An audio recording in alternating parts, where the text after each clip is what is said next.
Alderman McCready. Alderman Ramsey. Alderman Thompson.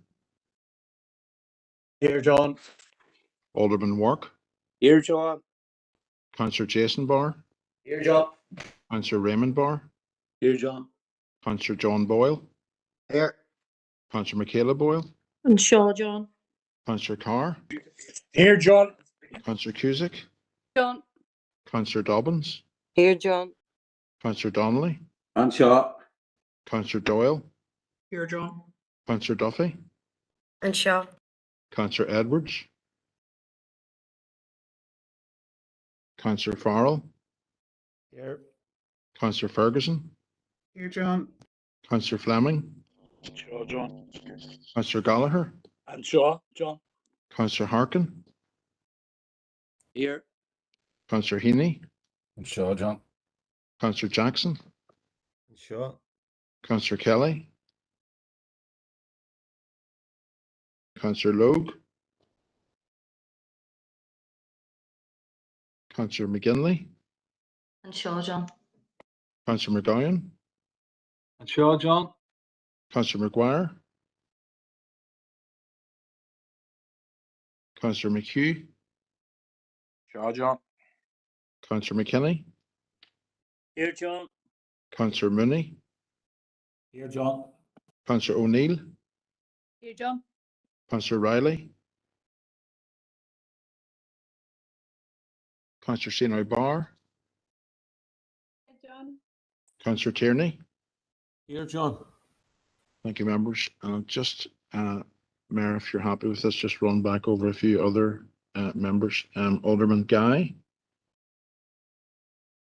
Alderman Kerrigan. Here, John.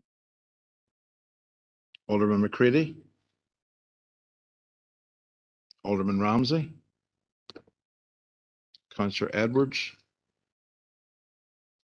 Councillor Kelly. Councillor Logue. And Shaw John. Thank you. Councillor McGuire. And Councillor Riley. Thank you, members. Back to you, Mayor. Here, John. Councillor Riley. Thank you. Thank you, Chief Executive. And just to make people aware, my earphones aren't working the best, but I can just about hear everybody. You're very low, but I can make you out. So just to start off with the statement of remote meetings, I would like to remind everyone who is in remote attendance that this meeting will be broadcast live via the Council's YouTube channel and will be available for viewing by the public and media.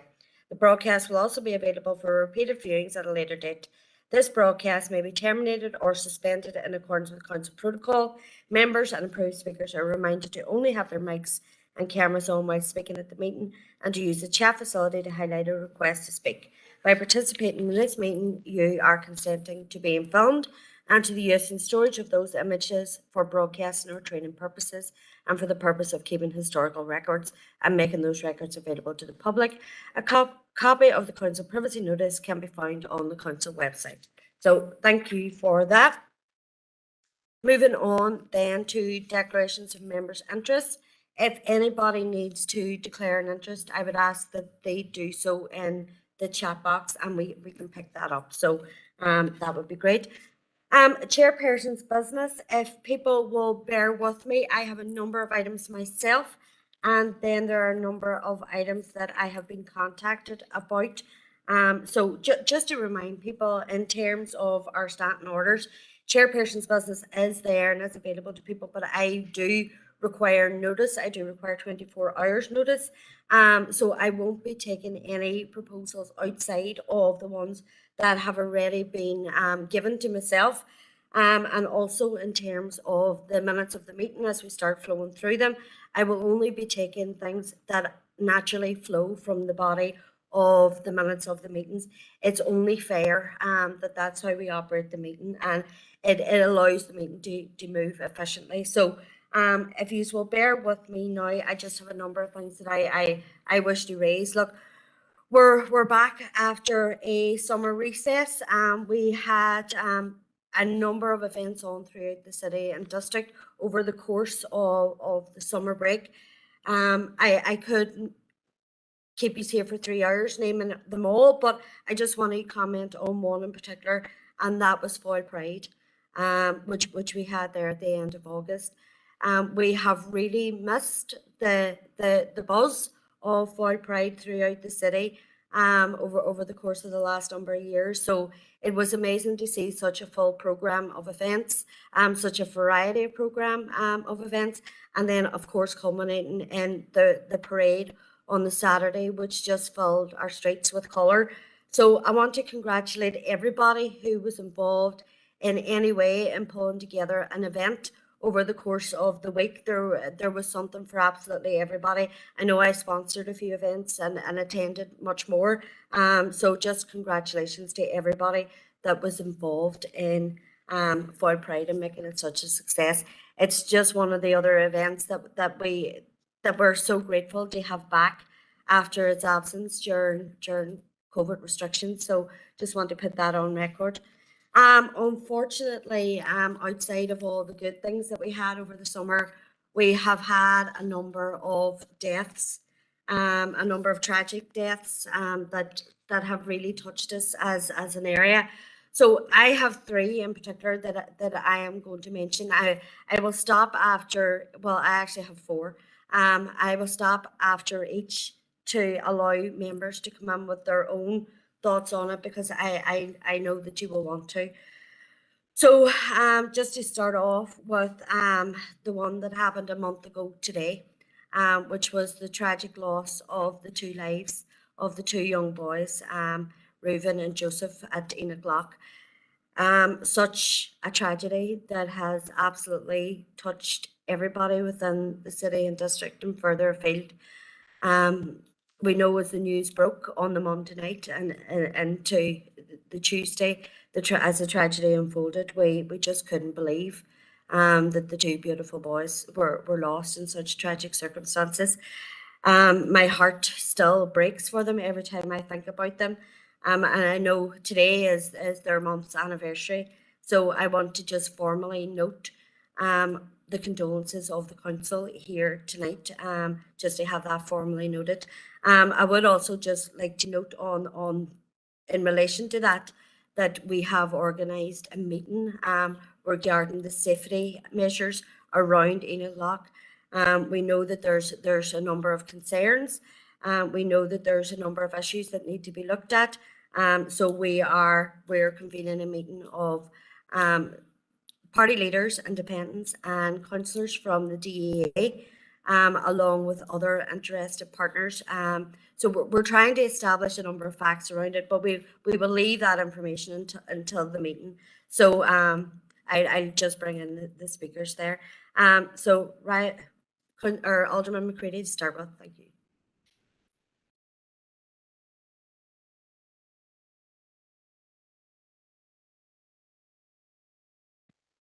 Sorry, Alderman McCready, I thought you were indicating to speak. Councillor Jackson.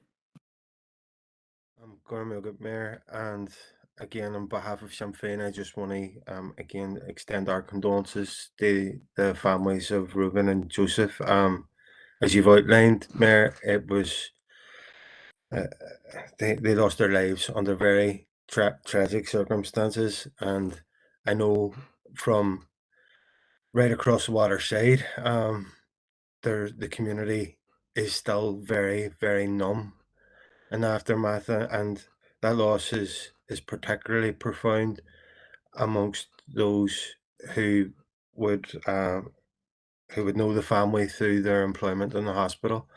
And I know that there's still that real sense of shock. Mayor, I just want to thank you for attending a number of events that have been organised by the community, by the family, in relation to they show solidarity with the families after the tragic loss, and thank you for opening the books of condolence. So on behalf of Sinn Féin, I just want to express our deepest condolences to the families of the 2 boys. Thanks, Mayor. Thank you, Councillor Jackson. Councillor Ferguson. Thank you, Mayor. And on behalf of the Alliance Party, I'd like to offer our official formal condolences to the families of Riv and Joseph, Mayor. And on a personal note, as a resident of Strathfoyle, I know it's something that has really devastated our community, and we offer our solidarity and our support to the family. And again, Mayor, my thanks to you for the work that you did in the days after and opening the book of condolences, but also being able to try and instigate the official formal meetings with all the statutory bodies. I know it's a complicated process, and hopefully in the memory of these two beautiful boys, we'll be able to find some way in making sure that the Enoch Loch is safe and secure going forward. So thank you very much, Mayor. Thank you, Councillor Ferguson. Councillor O'Neill. Thanks, Mayor. And yeah, just to put on record, People Before Profits, condolences with the families and the friends of Riven and Joseph. It definitely sent a shockwave throughout the city, and I think everybody really felt that loss. And I know, particularly in the hospital, as Councillor Jackson has mentioned, there was a real sense of loss for the parents and the family members who worked in the hospital, and workers did stand outside in solidarity and support for the families when the bodies of Riven and Joseph was going past. And I think there is still a heaviness there, and there will remain a heaviness around 8 o'clock. And I think it's good that measures are being taken so that this loss of life and this tragic accident doesn't happen again. Thanks. Thank you, Councillor O'Neill. Councillor Tierney. Thank you, Mayor. And on behalf of the SDLP, just to join with yourself and others to express our heartfelt condolences at the tragic loss of Joseph and Ruben out at Enoch Loch a month ago today. I think you pointed out yourself, Mayor, that when these events broke that evening on social media, we were all hoping and praying that they wouldn't end the way that they unfortunately did. And I think not only the community in the waterside or in Strathfoyle, but right across the city and district and further afield have felt the pain and the sorrow for their families and for the wider community. And on behalf of the SDLP group, we're also very glad to see that steps are being now hopefully put in place with meetings being organised and one thing and another to make sure, to try and ensure that this doesn't happen again. And it's very, very tragic. To lose a young life is really painful and heartbreaking for the family, but to lose two young lives in such tragic circumstances beggars belief. So on behalf of our group, Mayor, just to pass on our condolences to the family. Thank you. Thank you, Councillor Tierney. Alderman Devaney. Thank you, Mayor, for allowing me in, and I agree with the rest of the speakers. On behalf of the DEP, we want to pass on our condolences once again to the wider family of the two young boys.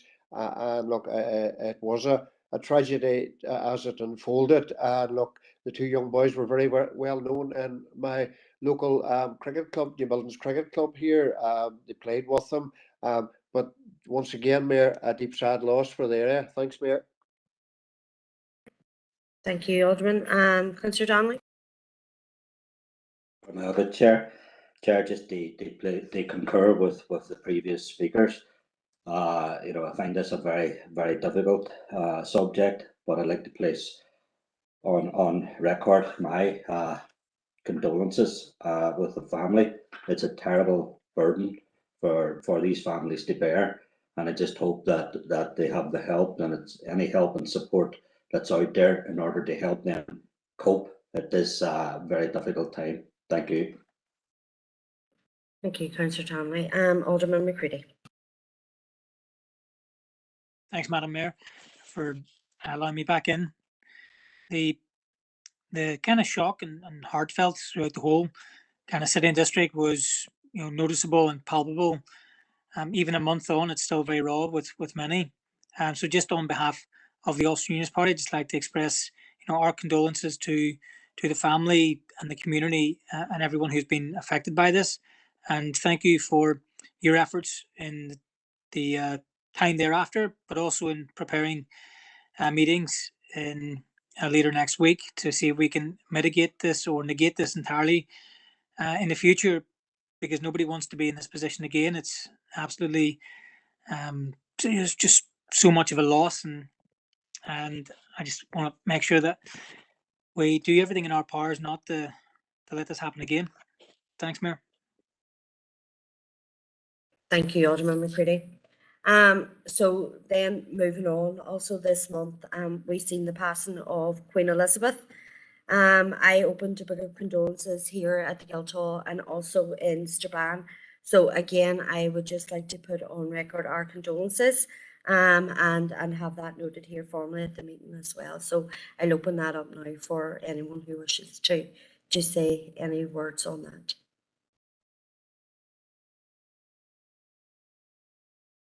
Give it a second. Councillor Gallagher on this. Yes, Mayor. Go ahead. Thank you, Mayor. Mayor, well, I'd like to disassociate myself with any sympathy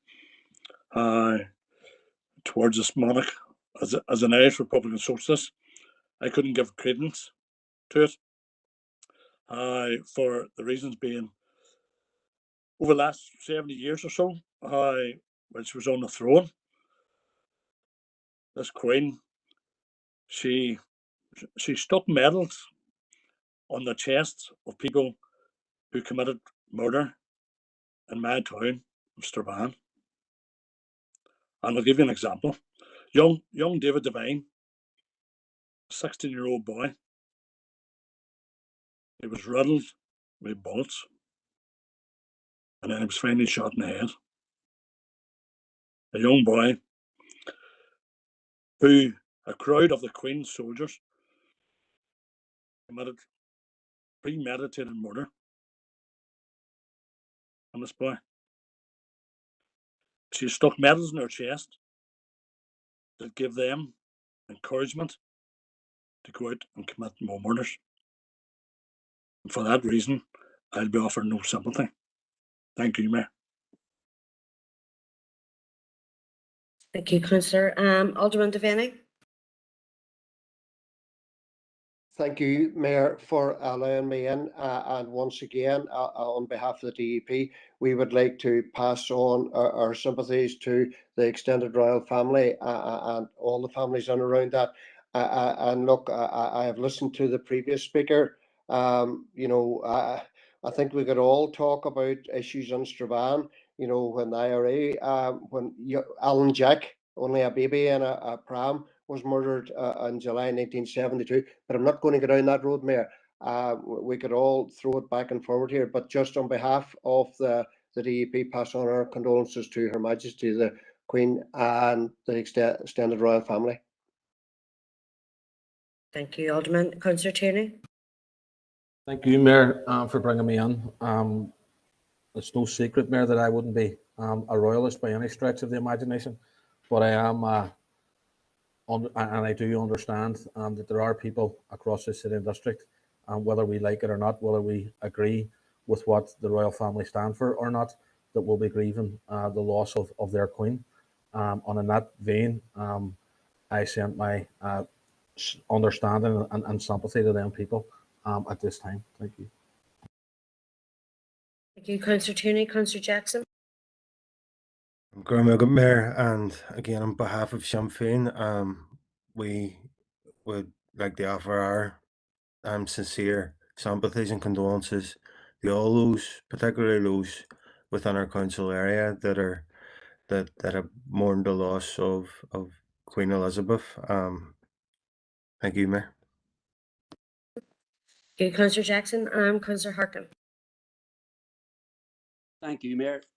Yeah, look, we understand that there are people who are mourning the loss of the Queen, but we respectfully disagree. We disagree with the enforced mourning that took place for nearly 2 weeks, where any dissent was there was an attempt to stop any dissenting views, which included we've seen a situation in Scotland of people who were holding signs saying "Not my royalty," attacked by the police. We've seen a young person who heckled Prince Andrew attacked and condemned by the police, and indeed condemned by the media right across the board. And while this is the death of an individual, the royal family is also a political institution that sits at the top of an extremely unequal society, a family that is worth £28 billion, which is, I think, for the vast majority of people right now here and in England and Scotland, Wales, outside of their comprehension as we struggle with the cost of living crisis. I think it's very unfortunate that there wasn't a discussion about the role of the monarchy and the continued existence of the monarchy. We as socialists oppose monarchies. We think that they're a relic of tyranny from the past, anti-democratic institutions. It's unfortunate that so many have went along and with the enforced mourning and having allowed more discussion and given more time to dissenting views. It's also unfortunate that across the media, we didn't hear the voices of people in Africa, people in Asia, who had dissenting views about the royal role of the royal family over many, many, many decades. So respectfully, we haven't participated in the official mourning, and that's our view of it. Thank you, Mayor. Thank you, Councillor Harkin. Alderman McCready. Mayor, thanks. Just like to put on record on behalf of the Ulster Unionist Party, our condolences and sympathies on the passing of the late Her Majesty the Queen. And, whether you support or don't support, it's entirely individuals' point of views and more power to them. But just in some light, when anyone passes from this planet onwards to wherever they go next, for me, she's just an old lady. She was a granny figure, very pleasant and certain aspects that you can relate to. So just purely on a humanity note, is just record our sympathies and condolences. Thank you, Mayor. Thank you, Alderman McCready. Councillor Donnelly. Chair, we've now had weeks of saturated, frenzied media coverage of choreographed mourning, a sanitised version that doesn't allow for an alternative opinion. The horrific consequences of this monarch, her reign, and that of her predecessors have been buried with their victims by a compliant media. However, these consequences are still being felt all around the globe, from Myanmar to Malvinas, from Pakistan to Palestine, from India to Ireland. This British monarch was a head of an institution that was racist, classist, and sectarian. This colonial empire has been built and maintained by the pillaging, raping, and plundering of countless countries throughout the world, causing the deaths of millions of indigenous peoples in the process. Some will say it is disrespectful to speak ill of the dead. How much more disrespectful to the dead can you get by pinning medals to the chests of mass murderers responsible for the deliberate slaughter of innocent civilians? How much more disrespectful to the dead can you get by knighting a war criminal responsible for the deaths of countless people under false circumstances, despite a plea from over 1 million people in a petition? This individual, her heirs and successors deserve no respect, particularly in this building, given what they have enforced on the people of the district. Some will say that everyone should be allowed to rest in peace. Wouldn't it have been better if our people had been allowed to live in peace? Imagine an Ireland free from the anti-democratic activities of the British Crown. I hope she gets as much peace and death as she afforded Ireland during her reign. As a socialist Republican, it is imperative that I distance myself from this sycophantic behaviour. It makes no sense to campaign against the Crown, then make platitudes to its head. We cannot pay homage to those who died opposing its tyranny and then mourn its leader. The oppressed cannot mourn the oppressor. Garmahagat. Thanks, Councillor Donnelly. Councillor Ferguson. Thank you, Mayor. And Mayor, I'd like to formally put Alliance Party's condolences to the royal family and to everyone who's currently mourning the loss of Queen Elizabeth. First and foremost, Mayor, I would say I'm a humanist, and I think at any time, no matter what, when a human being passes, there are a lot of people who will grieve. So I appreciate the time to be able to put our condolences on record. Thank you. Thank you, Councillor Ferguson. Moving on now to the final condolences I wish to give this evening. Probably the most difficult for myself to say is the passing of our dear friend Donagh. Donagh was a community activist. He was a visionary. He was a friend. He worked for the betterment of our community. He wanted a better future for our communities, for our children, and he worked for that every day. I seen Donagh 2 days before he died, and the conversations we were having was around the cost of living crisis and what we could practically be doing to help people through it in the absence of government stepping up. And Donagh was, as he always is, full of great ideas. So I'm going to leave it there because I can feel myself getting upset. So on that note, I'll pass it over to who's in the chat box? Emma. Okay, Emma, over to you. Mayor for all men, and on behalf of our party, Sinn Féin, we'd like to say sincere condolences to the family, friends of our comrade Donagh McNeilis, to Kieran, Jude and Emer, to Mary, Kathy, Paddy, John, Declan, Frank, and the wider Neelis clan. Our thoughts are with you as you come to the terms of the tragic loss of Donagh. Donagh has been a highly respected and committed Republican in the Bogside area for over 50 years. He was a political prisoner during the conflict and spent time on the blanket in the hitch blocks during the hunger strikes. Donagh always strived to better our communities. He was an activist and a campaigner who always fought for better for everyone. As one of the key leaders and the spokesperson of the Bogside residents group, Donagh was instrumental in finding solutions to pride and issues in the city, coining the phrase "no talk, no walk," which led to the negotiation with the apprentice boys for the accommodation of their two main parades in the city. He was a passionate Gaeilgeoir who promoted the use of the Irish language and the development of our culture. His legacy will live on through his work at Gaelscoil Edenmore, Culterland and Fela, all projects that Donagh was on the board and assisted heavily in developing. Since I've come into council, Donagh has supported me with advice and also assisted often in translating motions and proposals for us. Last year, I sat on the board of directors at Dove House where Donagh was manager.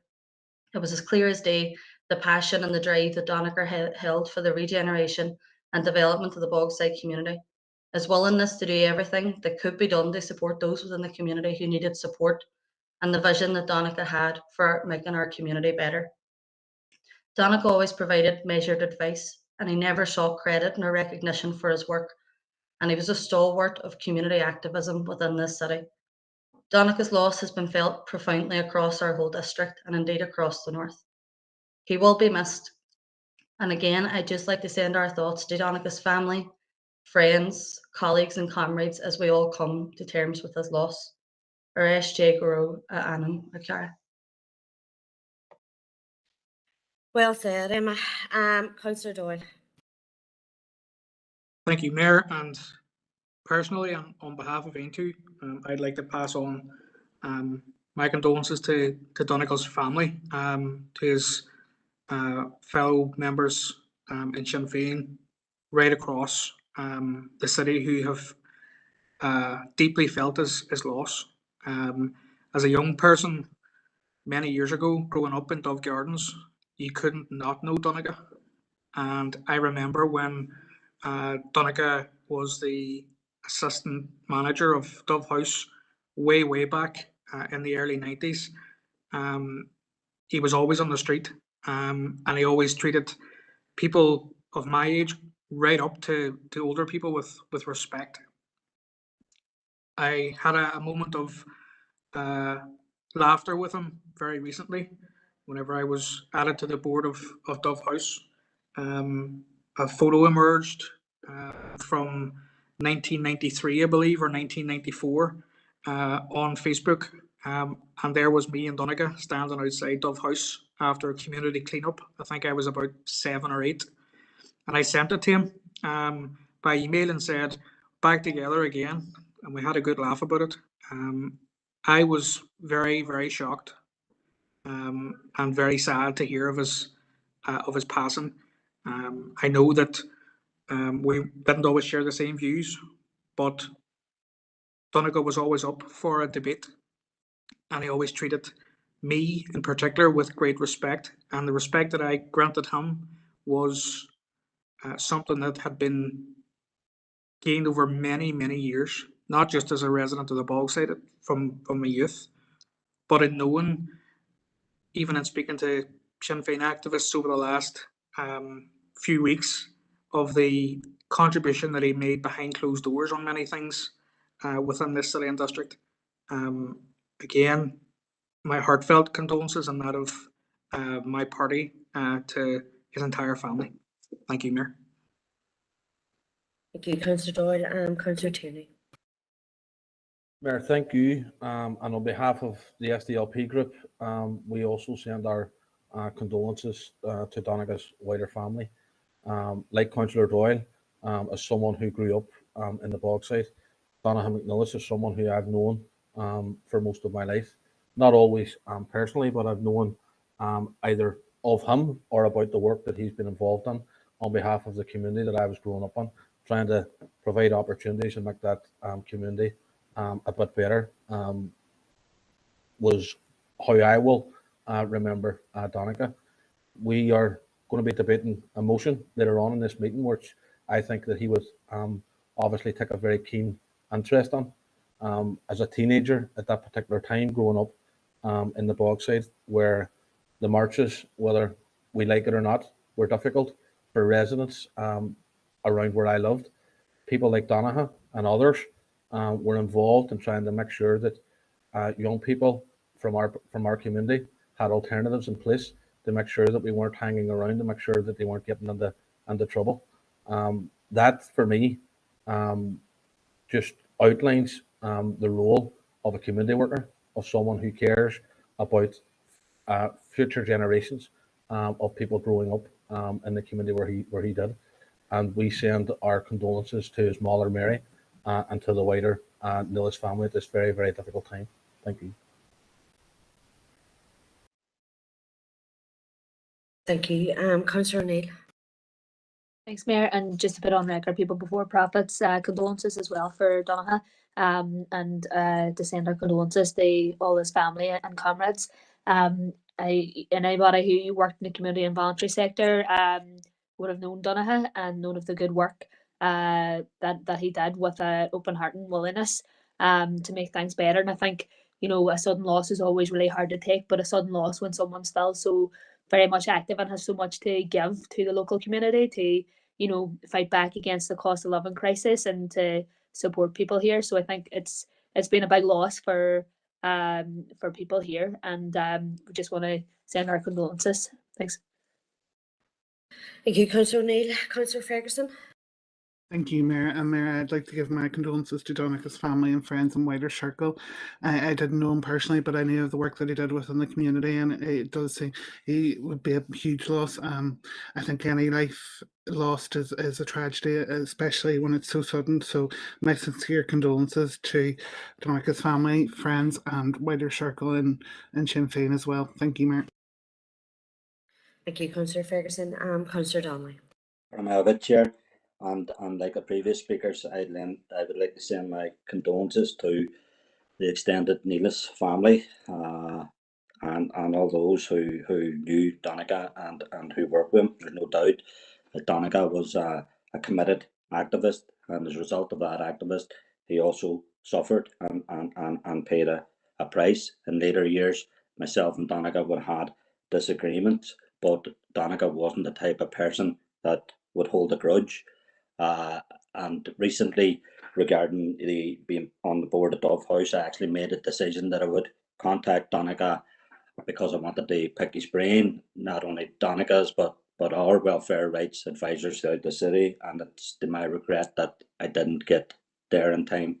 So and unfortunately, I was able to talk to some of the other people at Donegall's funeral. So I'd just like to put on record solidarity with all who knew him. Thank you, Councillor Donnelly. And I really appreciate, and I think that a letter to the Neelis family from the council, just sending our condolences would be an appropriate touch at this time. So I think we could do that. So I'd like to pass on my own condolences just to finish what I was saying to Karen, Jude, Mary, and the wider Neelis family at such a tragic time for them as a family.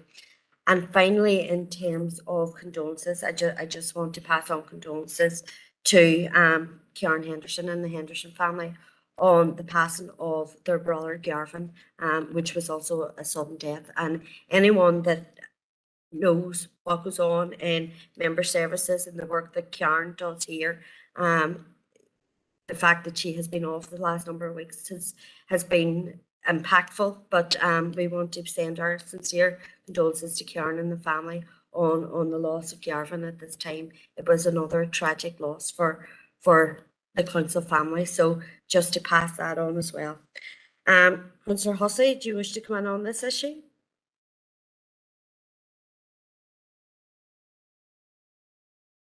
Thank you, Mayor. There have been a series of condolences there, and quite rightly so, to various people. And given the list, I personally feel it would be appropriate to have a moment's silence that we can all reflect on the various condolences that have been forwarded there, and I propose a minute of reflection in light of all that you have just said, Mayor. Thank you.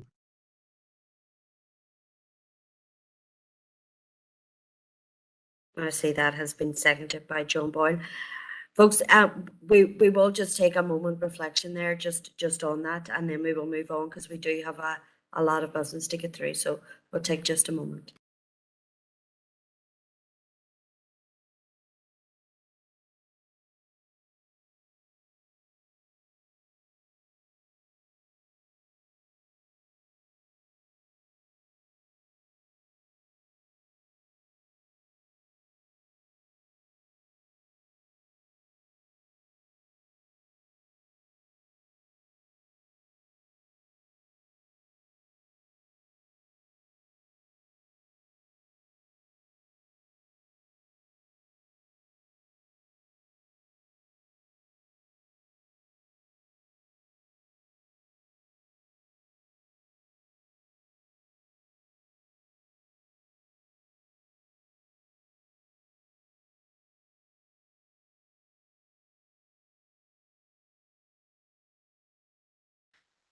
Okay, thank you for that.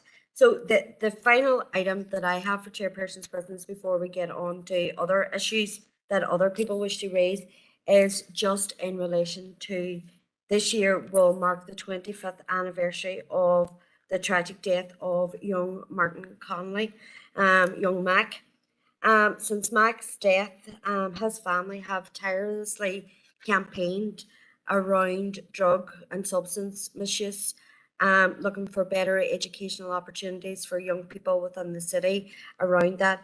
And ultimately, that resulted in a service called Divert being set up, which did absolutely fantastic work at the time, going into schools, going into youth clubs, training providers, hostels, and educating young people in relation to drug misuse and the impacts of drugs on the body, which it was invaluable at the time. So this year, I believe it's the 17th of October, will mark the 25th anniversary of Mac's passing.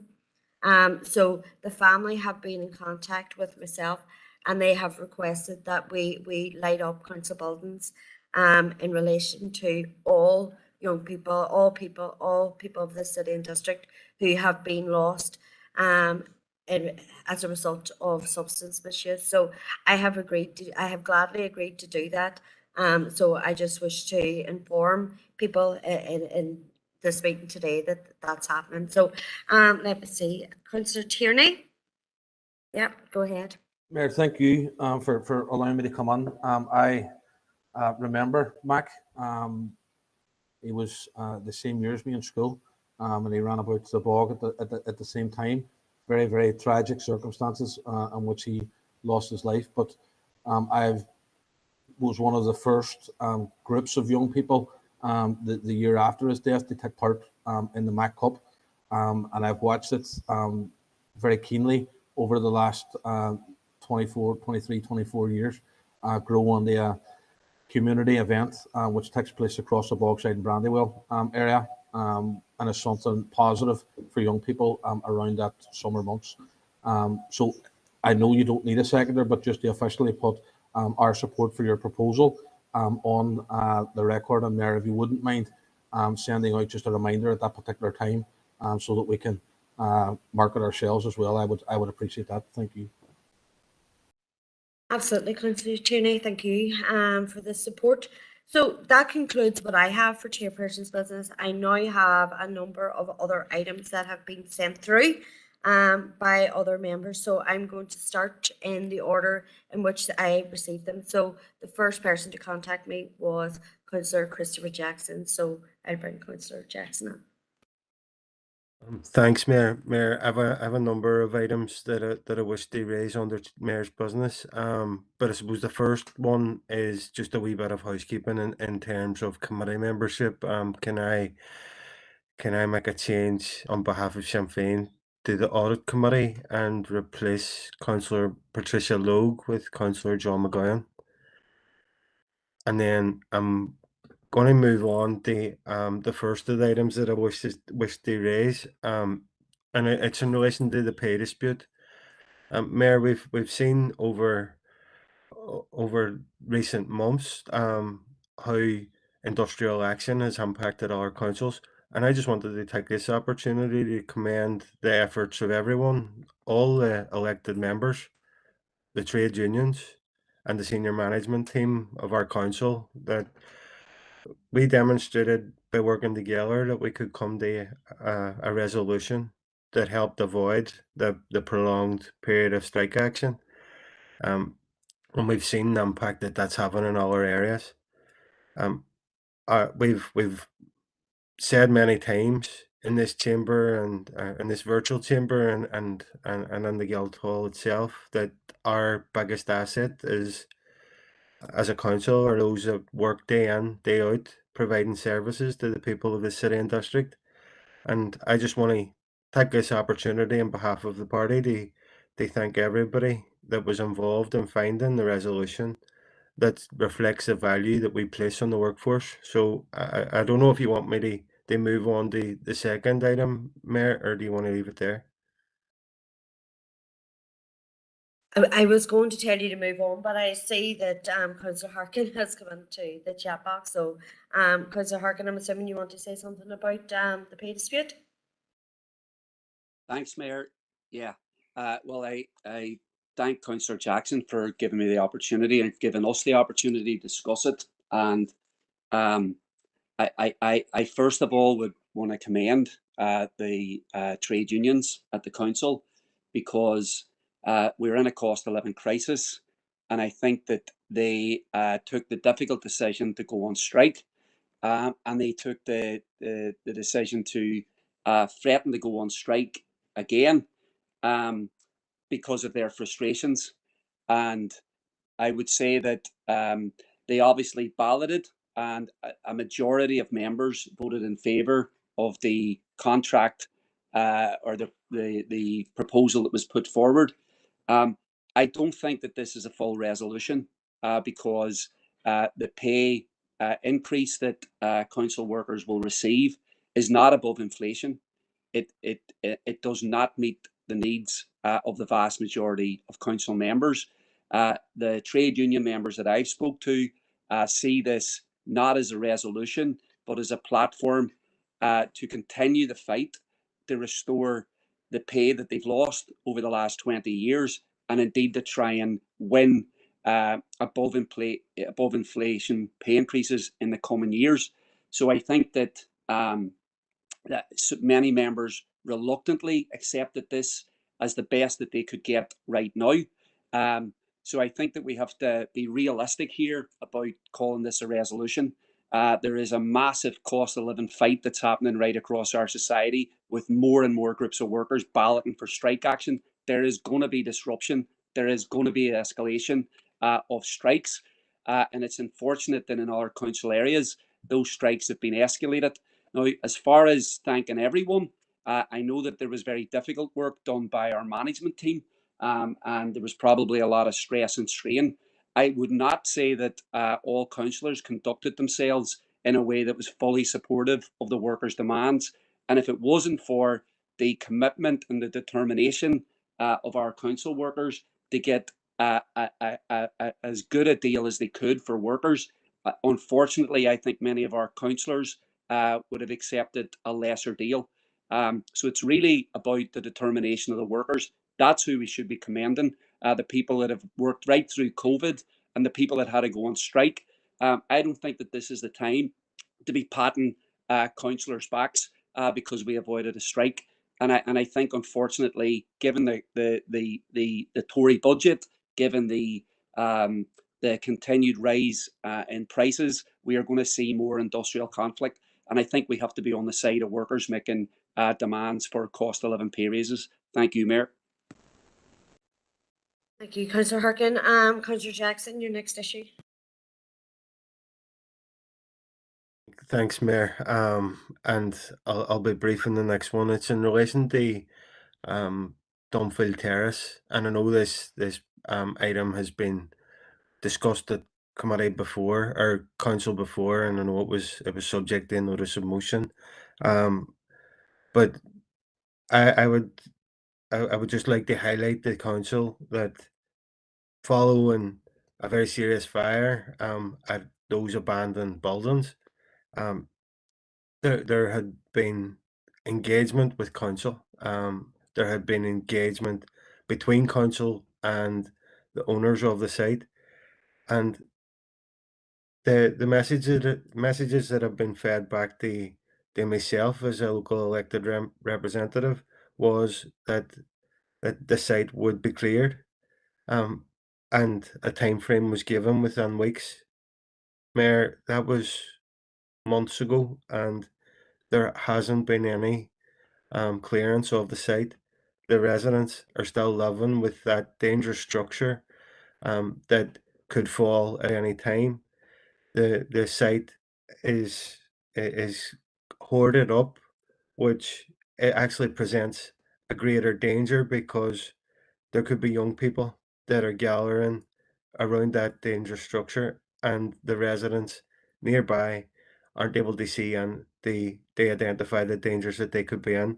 So, Mayor, I just want to request or draw the council's attention to this yet again, and request the council officers have another look at this, engage with the owners, and take whatever action that we can possibly take to make this site safe. So thank you, Mayor. Thank you, Councillor Jackson. Councillor Mooney on this. Thank you, Chair. Just on the back of what Councillor Jackson said, obviously it was my motion that was brought to Council about this, but like Councillor Jackson, I've been corresponding with the local community and residents on this matter. And it's frustrating that the site hasn't been cleared, especially since the fire in June. And like Councillor Jackson, we've been all trying to move this on. But my last update from council officers was that legal proceedings have been instigated in relation to the site. That's the update I have, and that's from the start of the week there. So, like, I would like to see, obviously, the site cleared, and it will be really helpful for the residents up there, and for that site to be cleared, and for that site to be moved on. And we would hope that the owners would engage and come on and clear the site and do the necessary measures. Thank you, Chair. Thank you for that, Councillor Mooney. Is there a council officer on the call who can maybe give an update on it?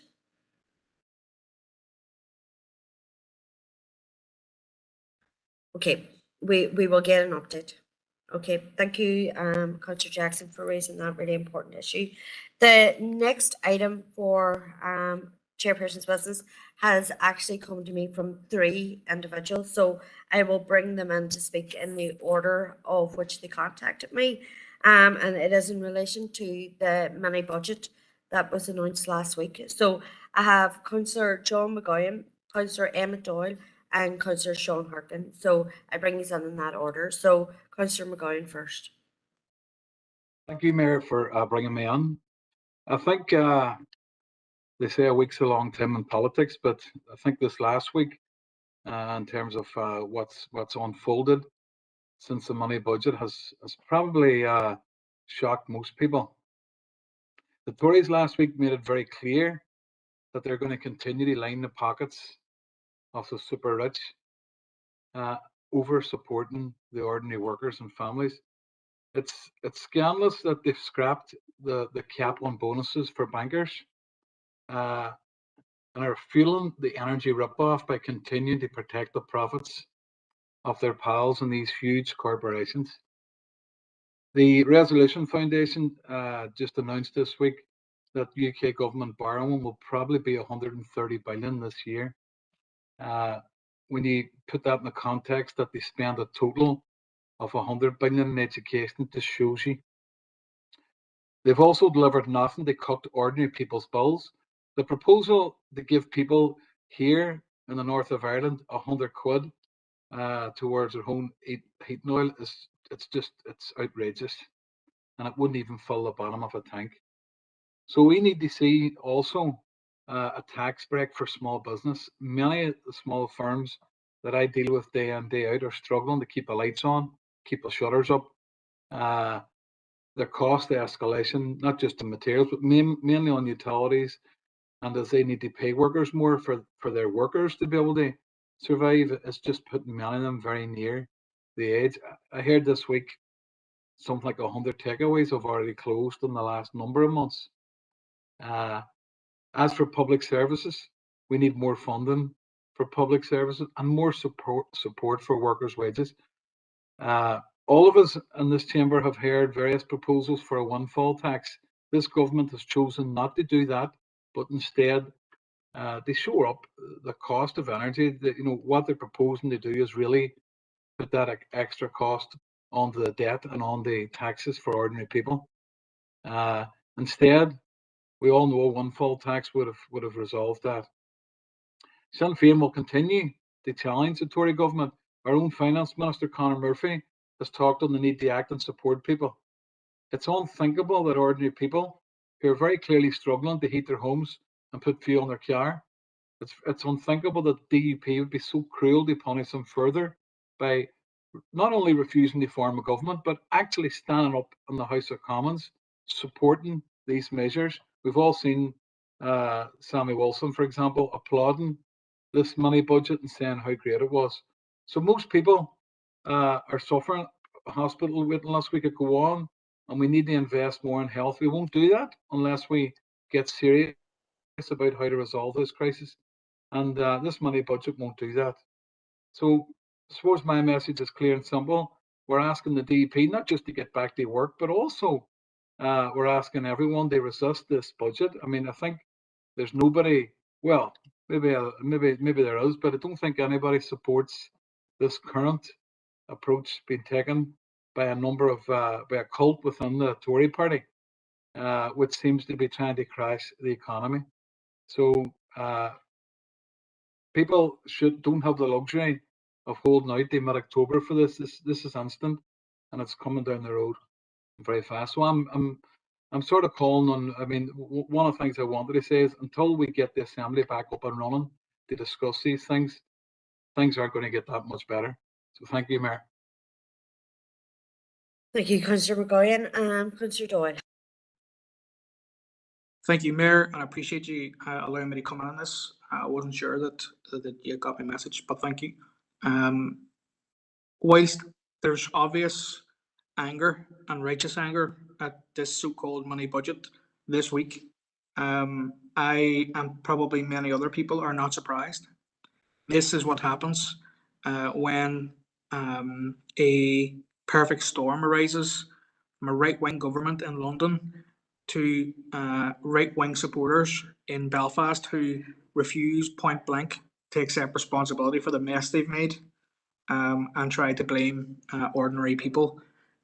What we are looking at here is the overt and very proud espousal of Tory politics, the backing up of massive corporations, the complete denial of reality that faces many working and non-working people across parts of these islands.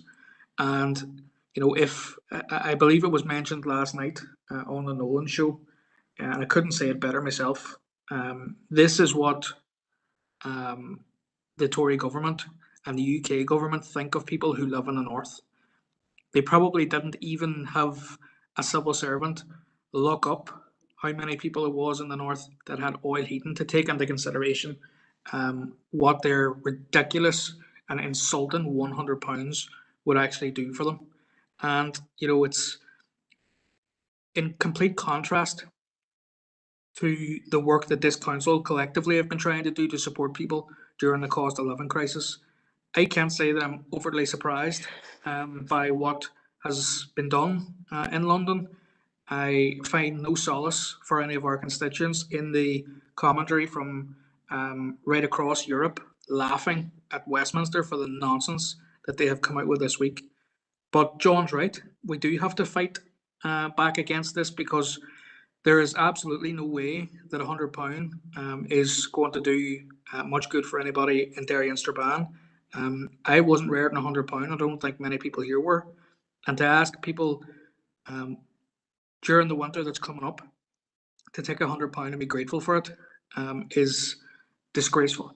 And I don't understand, I've said this before many times, how people who live here and who may be in different political parties can support the Tory approach and praise a budget that will absolutely decimate the hopes of any of our constituents and people right across the north for any meaningful help.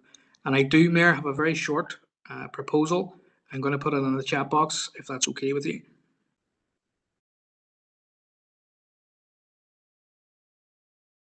There we are. Thank you, Mayor.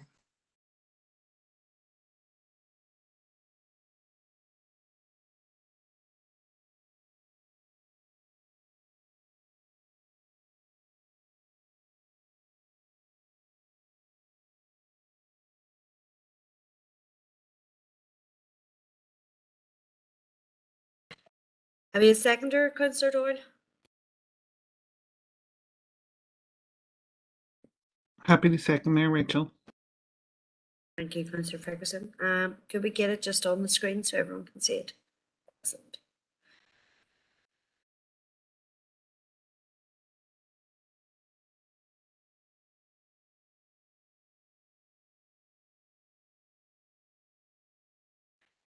Thank you, Councillor Doyle. I'm going to bring in the next speaker, who is Councillor Harkin, who had indicated he wished to speak on the item.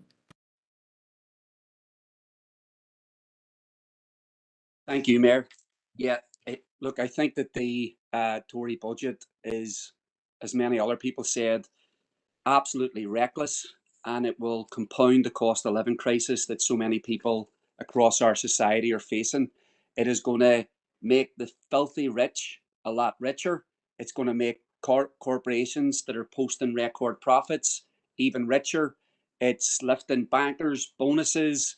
It's declared war on trade unions and workers. It's also a budget that talks about going after people who are in receipt of benefits.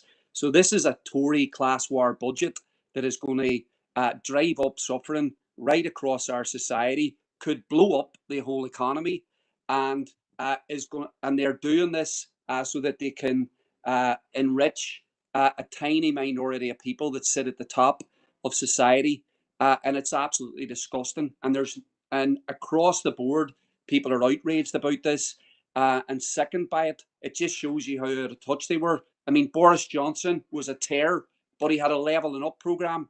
This is a wrecking ball that they are taking now to the people right across these islands. And And I would second the call to the DUP. I think we have to call on the DUP to end their support for this Tory government. What these Tories are doing right now is going to obliterate people right across all of our communities. There's only crumbs in this budget, and those crumbs are designed to obscure the reality. This is a class war budget, and I don't even think trusts and others are hiding too much of the reality for that. They have said that this is about helping wealthy people in order to see wealth trickling down. Wealth has not trickled down over the last 20 years, and it is not going to trickle down right now. This is, it's a shocking budget. I think we can all agree on that. I think that there are lots and lots of demands right now for action. None of these demands are being taken up by the Tories. That's the reality. And with the executive down, there's a limit on what we can do through Stormont. There are certainly things we can do through Stormont, but there is also a limit in that until the DUP gets back in the office and we can at least start the discussion about what the executive can do. So I think the key right now is the protest movement that is taken off. There's going to be protests this weekend in Derry, in Belfast, in Omagh, in Birmingham. There's going to be mass strikes this weekend by Royal Mail workers, housing executive workers. And I think we have to, as a council, give our full support to this movement that is developing right now, that is opposed to this Tory budget, that is for a whole set of alternative demands that we have discussed at length in this council, and is about getting immediate help to people who are facing destitution.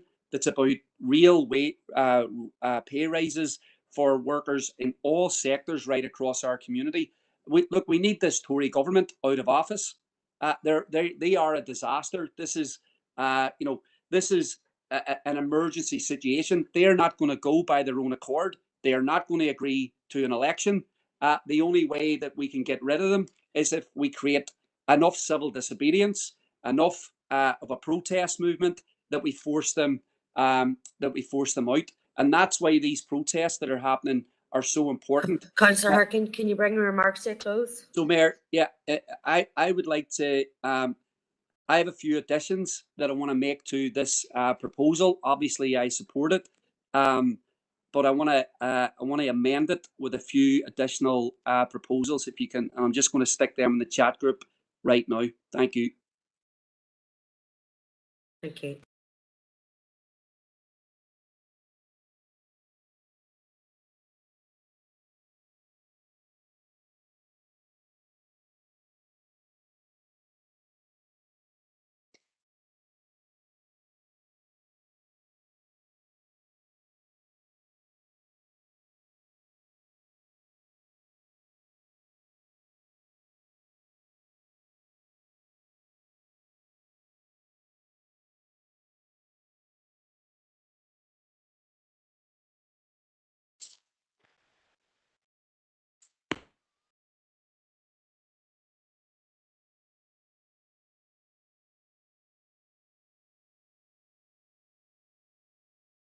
Okay, Councillor Harkin, have you a seconder for that?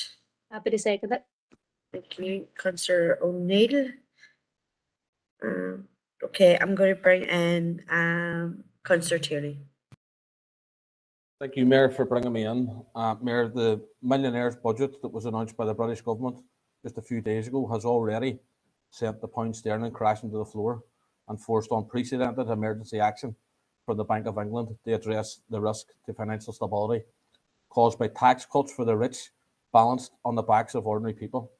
And it is incredibly difficult to believe that the first serious act of Liz Truss government has caused a market meltdown that will drive up interest rates and cause immense pain for anyone with a mortgage coming to an end of a fixed term, and millions of other people with pension commitments watching their financial future slip away.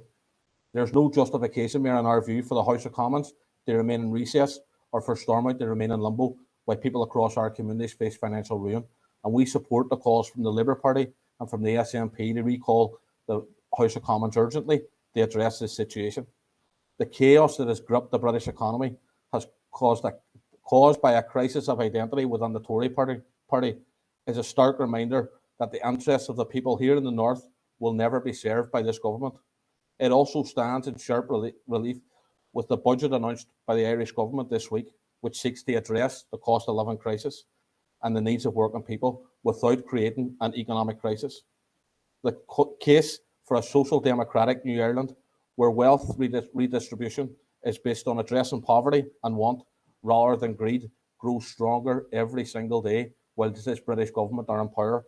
And I think that that's something that people here in the north really should be reflecting on. Mayor, we have no issue in supporting the amendment from Councillor Harkin and supporting the original motion from Councillor Doyle. We believe that if these things come to pass, that will be the only way that we'll be able to provide support to people across our community and ensure that people won't sit at home freezing over the winter months. So on behalf of the SDLP, we fully support the amendment and the substantial motion. Thank you. Thank you, Councillor Tierney. Councillor Jackson on the proposal and the amendment. Thank you, Mayor. And on behalf of Sinn Féin, we're happy to support both the amendment and the original motion. And I think Councillor Tierney might have been reading my notes, but and I suppose that the reality of all of this is that the meaningful support that needs to come from Westminster isn't there, and the money budget is a demonstration that the Tory government they aren't interested in providing support to people that need it the most. The failure of the DUP, the form an executive with the rest of us to try and support people through this is disgraceful. But I think Councillor Harkin made a point in relation to that the Tories aren't going to remove themselves, and we need to remove them. The reality is that the Tory party for the last 10 years have been imposed on us by the people of Britain, and there's in terms of Councillor Tierney's point, there is an alternative. We fully support the any mobilisation that puts pressure and sends a message to the DUP and their partners from the Tory party to provide the support for the people that need it. But I think we owe it to ourselves, to our children, to our grandchildren, and to future generations that they end the link with Britain, they end any possibility of a Tory government being imposed on any future generations. And whilst we fully support the protest and strike actions that have been called this weekend, I would like to take this opportunity to highlight another mobilisation that's taking place in Dublin. In Saturday, it's the Ireland's Future event, and that shows a clear alternative. It's a clear pathway to end any or to protect future generations from any future Tory governments. So there is a pathway to a much brighter future, and that pathway will be discussed in great detail in the Ireland's Future event at the 3 Arena in Dublin on Saturday, and I look forward to being there. Thank you, Mayor. Thank you, Councillor Jackson. Councillor McKinney. Thank you, Mayor and Garmy August. We have the Tories here in power, as just been alluded to, for too long. But when we look at the background of our Prime Minister, what do we expect? I'll just give you a rundown of the previous jobs she's had, and in my opinion, she's failed in every single one. She's been Foreign Minister, Minister for Women and Equalities, International Trade. And look, what that's got is I think the Yanks are pulling out. Don't want to know us now. Can't even trade with them. Treasury, failed. Secretary of State for Justice, definitely big fail. Environment, Food and Rural Affairs, failed. childcare and education failed. She worked for Shell and she worked for Cable and Wireless, two massive corporate businesses that are robbing the people blind. And yet, DUP ministers seem to be supporting this government. We fully support both motions. Thank you. Thank you, Councillor McKinney.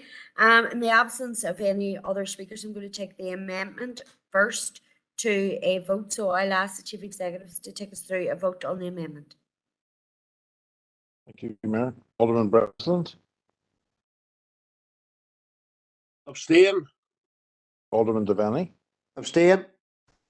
Alderman Guy. I'm for, but the first one was grand, so it's okay. Alderman Hussey. Exactly the same vote as my colleague. Alderman Carrigan.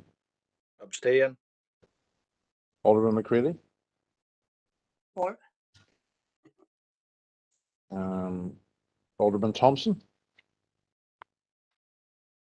Abstain. Alderman Wark. For. Councillor Jason Barr. For.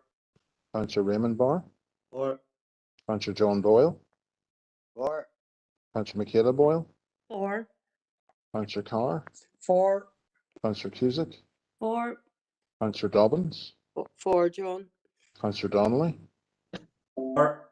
Councillor Doyle. Councillor John. Duffy.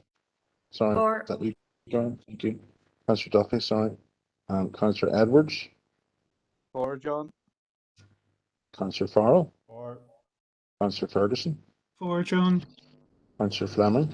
For, John. Councillor Gallagher. For. Councillor Harkin. For. Councillor Heaney. For. Councillor Jackson. For. Councillor Logue. For, Councillor John. McGinley. Thank you. Councillor McGinley. For, John. Councillor McGowan. For, John. Councillor McHugh. For. Councillor McKinney. For, John. Councillor Mooney. For. Councillor O'Neill. For. Councillor Riley. For, John. Councillor Sheena Barr.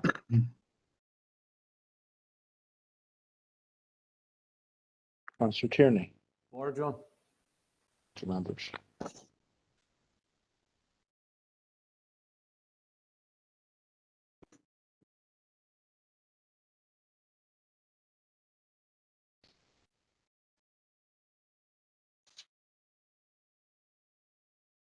Now I've recorded 31 for, no one against, and 4 abstentions. So the amendment passes. Thank you, Chief Executive. So the amendment is now the substantive motion. Can I assume that everybody will be voting in the same way? Don't hear That'll be any right, Mayor. objection. That'll be right, Mayor, from the DUP. That will We'll be be right. abstaining. That's fantastic. Sorry, who else is looking to speak there? Director, can I speak to the motion as it stands now? Yes, go ahead. Thank you. Thank you. With regard to the first part of the motion, certainly the announcement of a one-off payment was a slap in the teeth for many, many people throughout Northern Ireland and falls, as rightly said, far short of the level of support. Although it's in addition to a previously announced 400 energy bill support scheme, payment for electricity bills and other targeted payments, it doesn't replicate the level of support being provided elsewhere in the United Kingdom for those who heat their homes using gas. More than 2/3 of our Northern Ireland households use oil boilers as the main source of heating.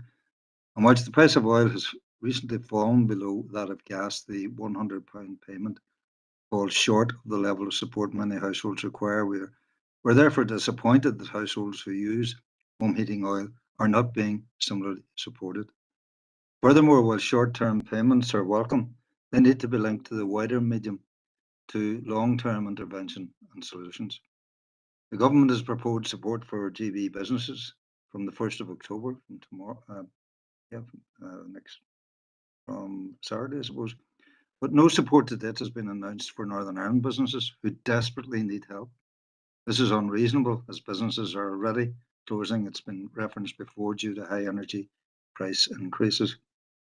In the absence of a functioning executive, it is incumbent on the UK government to roll out business support scheme in Northern Ireland, similar to that announced in the United Kingdom. The tax cutting and national debt adding proposals didn't have the support of the Bank of England, and it's both astounding and reckless that was taken forward. And I mean, we're now in a situation where government bonds have been bought by the bank. It's an act of desperation. In a few short days, the very underpinnings of our economy have been threatened. Most worryingly, thousands of homeowners are now facing large hikes in their mortgages, coupled with those who will now be excluded actually from home ownership. They're now facing a personal financial crisis, a crisis that can only be compounded by spiraling energy costs and food inflation. To conclude, the problems with interest rate rises, mortgage shortages cannot be blamed totally on Putin, I should say, or any other factor. This potential disaster sits fully in the lap of the Prime Minister and the Chancellor. Very little time to fix the problem, and they need to act. Doubling down on the gamble is not the answer. It's madness. Thank you, Mayor. Thank you, Alderman Hussey, and I'm going to take this now motion as the previous vote. So I'm calling the vote now, but I'm calling it that it is as it was the last time. So 31 for, no, 1 against, and how many abstentions? 4 abstentions. Okay, so the motion passes. So thank you. I'm going to move on to the next item of Chairperson's business, which is from Councillor Raymond Barr. Thank you, Mayor. I'll not keep you too long here. I'd just like to say a few words about Eilish McColgan. Eilish is a Scottish middle and long distance runner with a long list of achievements in the track, culminating in her silver medal in this year's European Championships. She also holds a European record in the 10k road race. Some of you are probably wondering what's that got to do with us. However, Eilish's father is Peter McColgan, who was a decent athlete himself, but more importantly, Peter's a Strabane man. Peter and Eilish's mother, former Olympic medalist Liz McColgan, spent a lot of time in Strabane during the late 80s and 90s, encouraging and motivating young people to get involved in athletics. So, given the link that Eilish has to Strabane through her father, I would like to propose that Council write to Peter and his daughter Eilish in recognition of Eilish's achievements. Thank you, Mayor. I'll second that proposal, Mayor. Thank you, Councillor Boyle and Councillor Barr, and I'm happy to get that letter done and away. So, Councillor Barr, thank you for raising the issue. The next item for Chairperson's business is from Councillor O'Neill. Thank you, Mayor. And I suppose like our council has made it clear that we're an inclusive council which empowers women and actively promotes racial equality and LGBTQ+ equality. And I'm proud that this is what we stand for. But it's been very, very disappointing to see Black people targeted at their homes and their workplaces in recent weeks. And these events were covered in our local press. And I just want to commend those who've spoken out about this racism and these racist attacks and let them know that they're not alone. Also, in recent weeks at the Foyle Pride Parade, following it in the Guildhall Square, after the parade finishes, the Guildhall Square really should be a safe space for members of the LGBTQ+ community and their families and friends. But unfortunately, this year, people were subjected to a group of people who were permitted to shout hate speech through a microphone and to hold anti-LGBTQ+ signs in the Guildhall Square. And I don't think their participation in this space should have been allowed. And we have challenged the Parade's Commission on this, as these actions threaten the physical, mental, and emotional well-being of attendees. And I think, we can't stand for this intolerance in the Guildhall Square, and Council has to actively challenge this. I think if people want to protest against the LGBTQ+ community, they have that right, but there should be also safe spaces, and I think the Guildhall after Pride is that. Now, I think, again, just the last point around the violence against women, people have read this week about the shocking level of violence against women. And unfortunately, again, in the last 2 weeks, another woman's life has been lost to domestic violence. And, women have made strides for equality, but, I think these stats really make it clear that we've got an awful long way to go. But it feels like, some people, like, the reason that these incidences still exist is that some people have a problem with women or other minority groups asserting themselves. And, there has been an attempt to demonize pro-choice activists as well in the press, recently based on unsubstantiated claims. And, I think the reality is that, in the last few weeks as well, when women were attempted to go to an event in the Filia, they were harassed on the way in. And it's still the case that women and people accessing healthcare are being harassed. And, it's as if now that women who are asserting themselves are, seemed to be aggressive, angry, and violent. But, when we look at the stats on these hate instances or sexual violence or harassment are unfortunately ways for men to reassert their power. And I think it's only by facing up to society's problems can we adequately start to tackle them properly.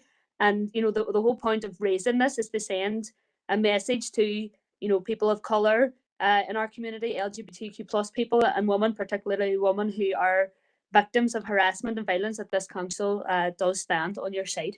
Thanks. Thank you, Councillor O'Neill, for raising that issue. The next item for Chairperson's business is Councillor Rory McHugh. Sorry, Councillor Doyle, I'm moving on to the next item. You were a bit slow there. Councillor McHugh.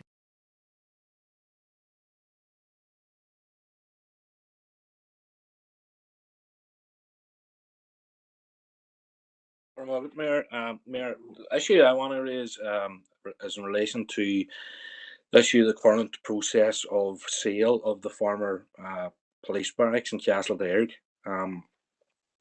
You may or may not be aware, Mayor, that the council and Apex, which comes under the umbrella of the housing executive, had been involved in talks around a collaborative project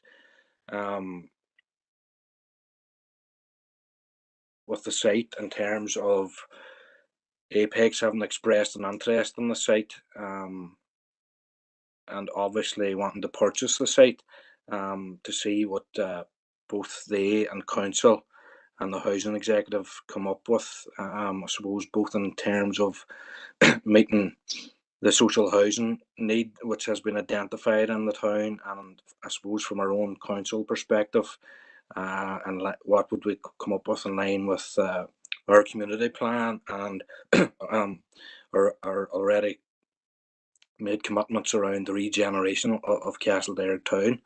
So given that that was ongoing there, I was somewhat disappointed and indeed surprised to hear that Apex had been informed by the policing board assets and estates that their expressed interest in purchasing the site was no longer valid, I suppose, as a recommendation to sell to a third party was going to be made at next week's policing board. And I'm also aware, Mayor, that, via Emily Melissa McHugh, who had been in contact with Apex, that Apex were somewhat surprised and indeed angry, that they were now being excluded from any possible purchasing of that site. And I'm led to believe that they actually had contacted the policing board at the start of August, asking for an extension to that time period, so that they could, I suppose, get their ducks in a row in terms of going through solicitors and whatever to purchase the site. And they've also been in contact this week as well, asking for a delay of that decision. The policing board didn't even have the policing board assets and management of the estates didn't even have the common courtesy to respond to them, Mayor.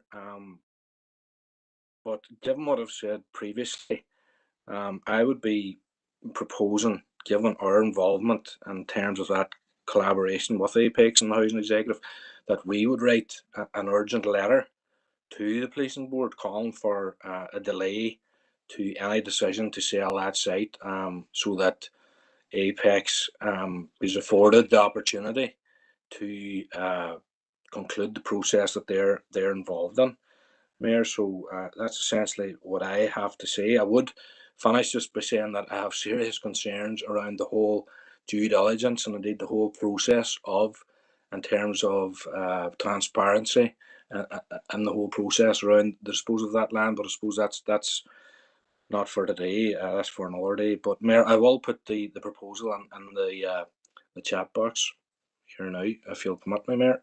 Thank you.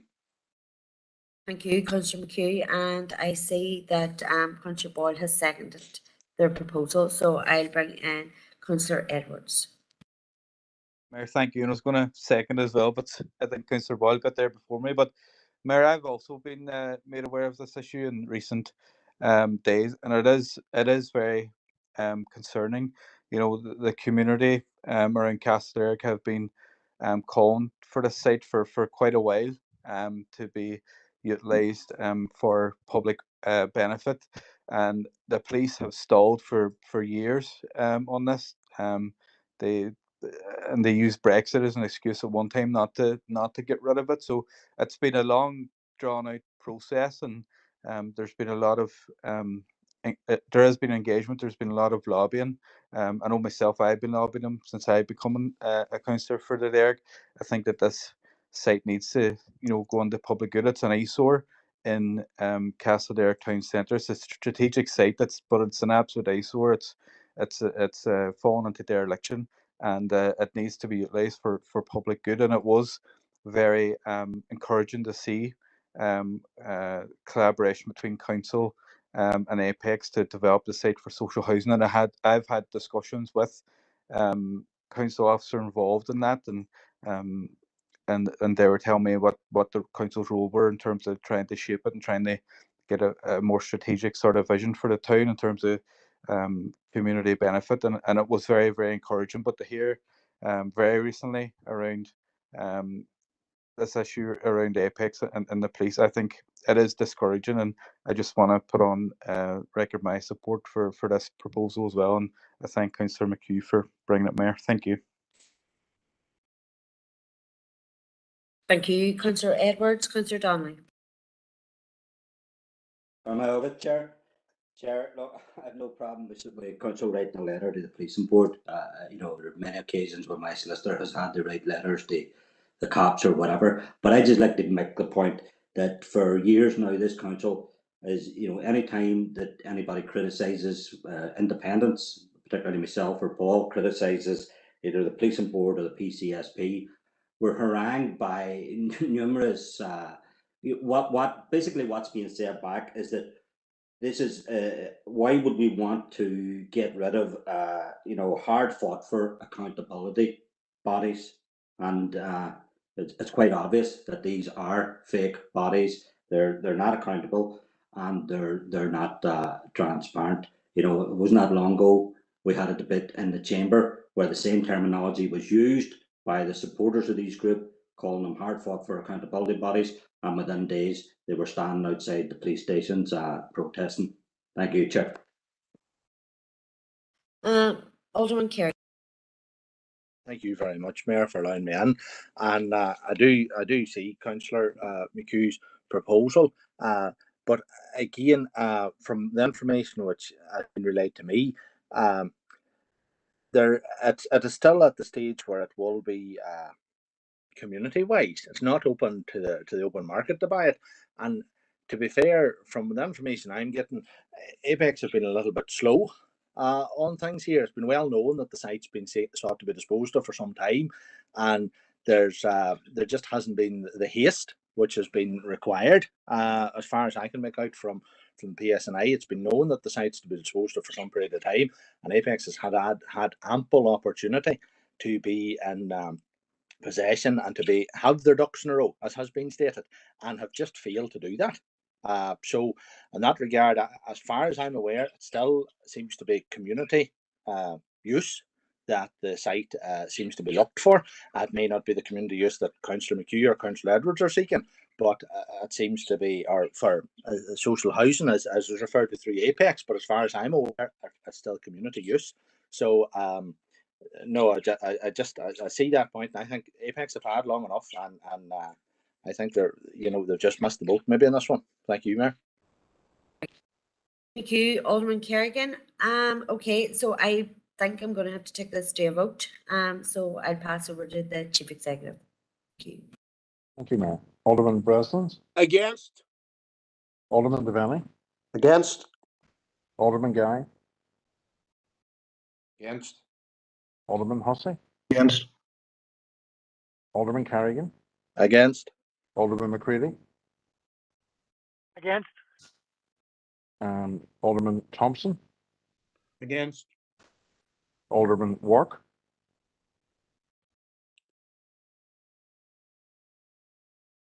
Councillor Jason Barr. For. Councillor Raymond Barr. For. Councillor John Boyle. For. Councillor Michaela Boyle.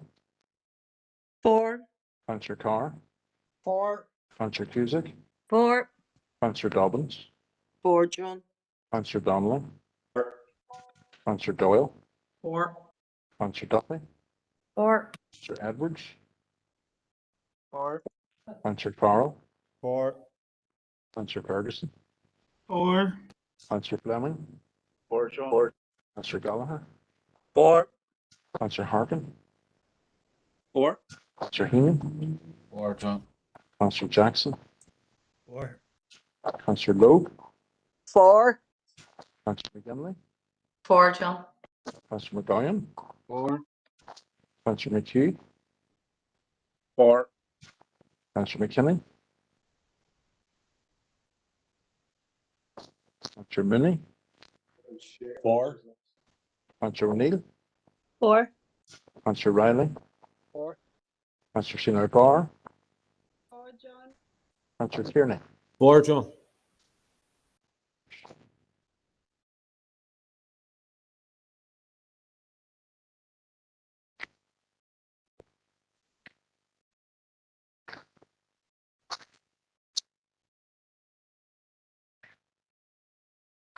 Now I've recorded 27 for and 7 against, so the proposal passes. Thank you. Thank you, Chief Executive. So that proposal has passed. The only thing left for me to do now in Chairperson's business is wish the Deputy Mayor a very happy birthday. I believe that it is a significant birthday, so I'll leave it at that, Angela, but I hope you have a great day. I could think of better ways to spend it, but I hope you have lots of celebrations planned for the weekend, or maybe it's a birthday month. But happy birthday from us all. So enjoy your day. Thank you, Mayor. Thank you. So moving on then out of Chairperson's business and into item 6, which is the confirmation of the open minutes of the meeting held on Thursday, the 28th of July, 2022, which seems like a very, very long time ago. So could I get a proposer and Proposed, seconder Alderman for Devaney. accuracy? I'll second it. Alderman Devaney and Alderman Breslin? That's right. Okay. Any matters arising? Derek, I believe you had a matter arising? Yep. Derek, I'll bring you in because you did indicate a long time ago. Go ahead.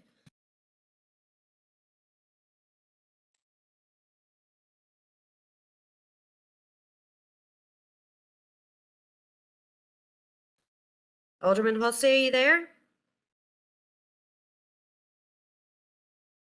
Yeah, coming on now. Thank you, Mayor. My apology. Reference item 312, the flooding incidents about the city and district. We did have a meeting also with road service, and a major issue that keeps cropping up is the issue of gully cleaning and its relevance to flooding in various areas throughout the council. And I want to just table a very short motion in regard to that. If you give me a moment, I'll put it in the chat box. And it's basically that council would ask DFA to provide council with a list of gully cleaning carried out since 1st April 2022 in the Derry City and Strabane District Council area, and to provide their proposed schedule for gully cleaning from 30th September to 31st of March 2003. It's an issue that keeps coming up, Mayor, and I think it's time we got actual detail on gully cleaning from the DFI. So with your permission for a moment, I'll try and get this into the chat box as quickly as possible.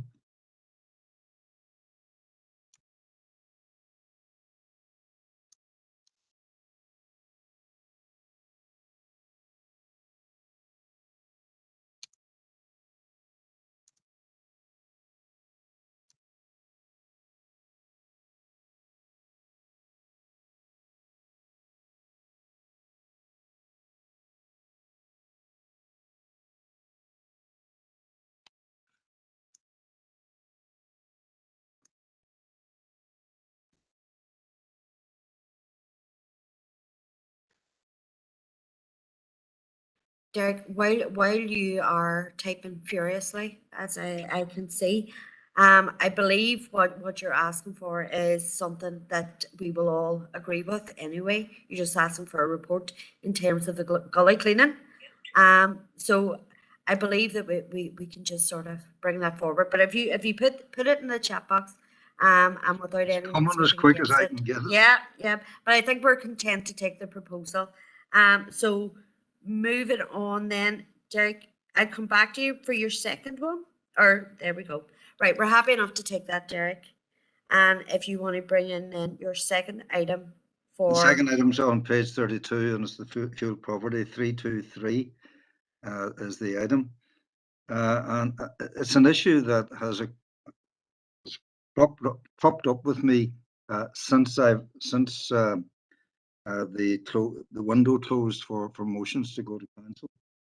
And I have learned that the housing executive no longer repair or replace solar or heating panels that they would have installed on their clients' properties when these fail. And I think at the current time of fuel energy emergencies that people are having to deal with, that is unacceptable. That the housing executive would not repair or replace these panels that they themselves installed to assist people with their energy in their homes, and the houses that they're being installed, that were installed on, would of course be houses that would welcome and need such assistance.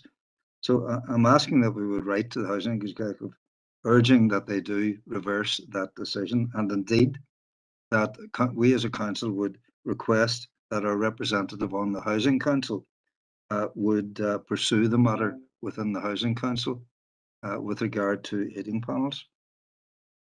Do you want that in the chat box as well? Derek, I don't, and I'm going to tell you why. I agree with what you're saying, but it doesn't flow naturally from the minutes. So I'm going to ask that you bring it as a proper proposal or a proper motion for next month's council. I agree. I've come across the same issue myself with housing associations, but I just believe that it's stretching it a bit to fit it in here. So if you're content enough, we will note that you raised it, and if you could bring it back at a later time.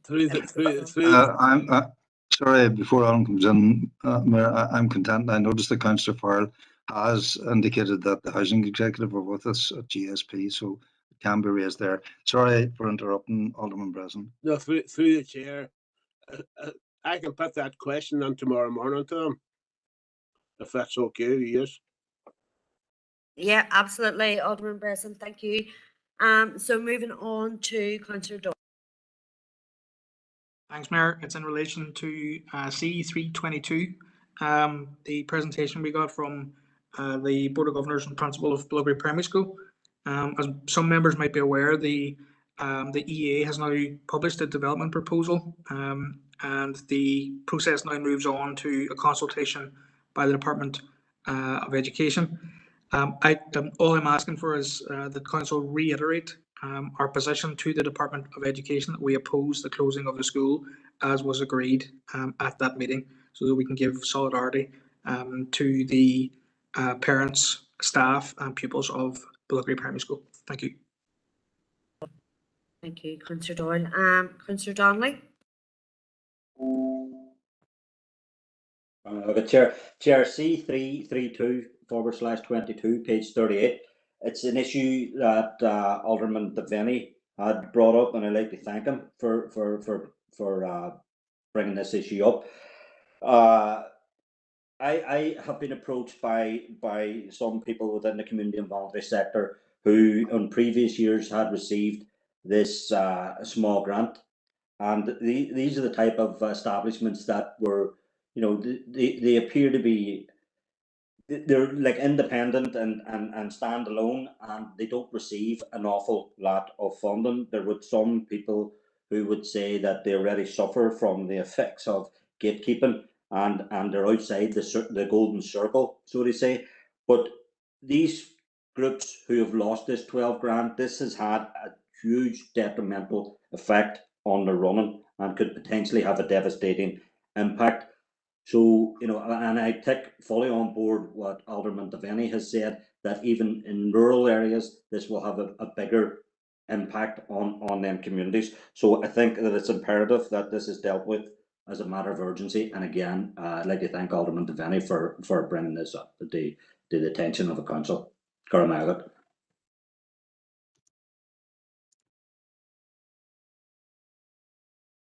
Thank you, Councillor Donnelly. Councillor Boyle?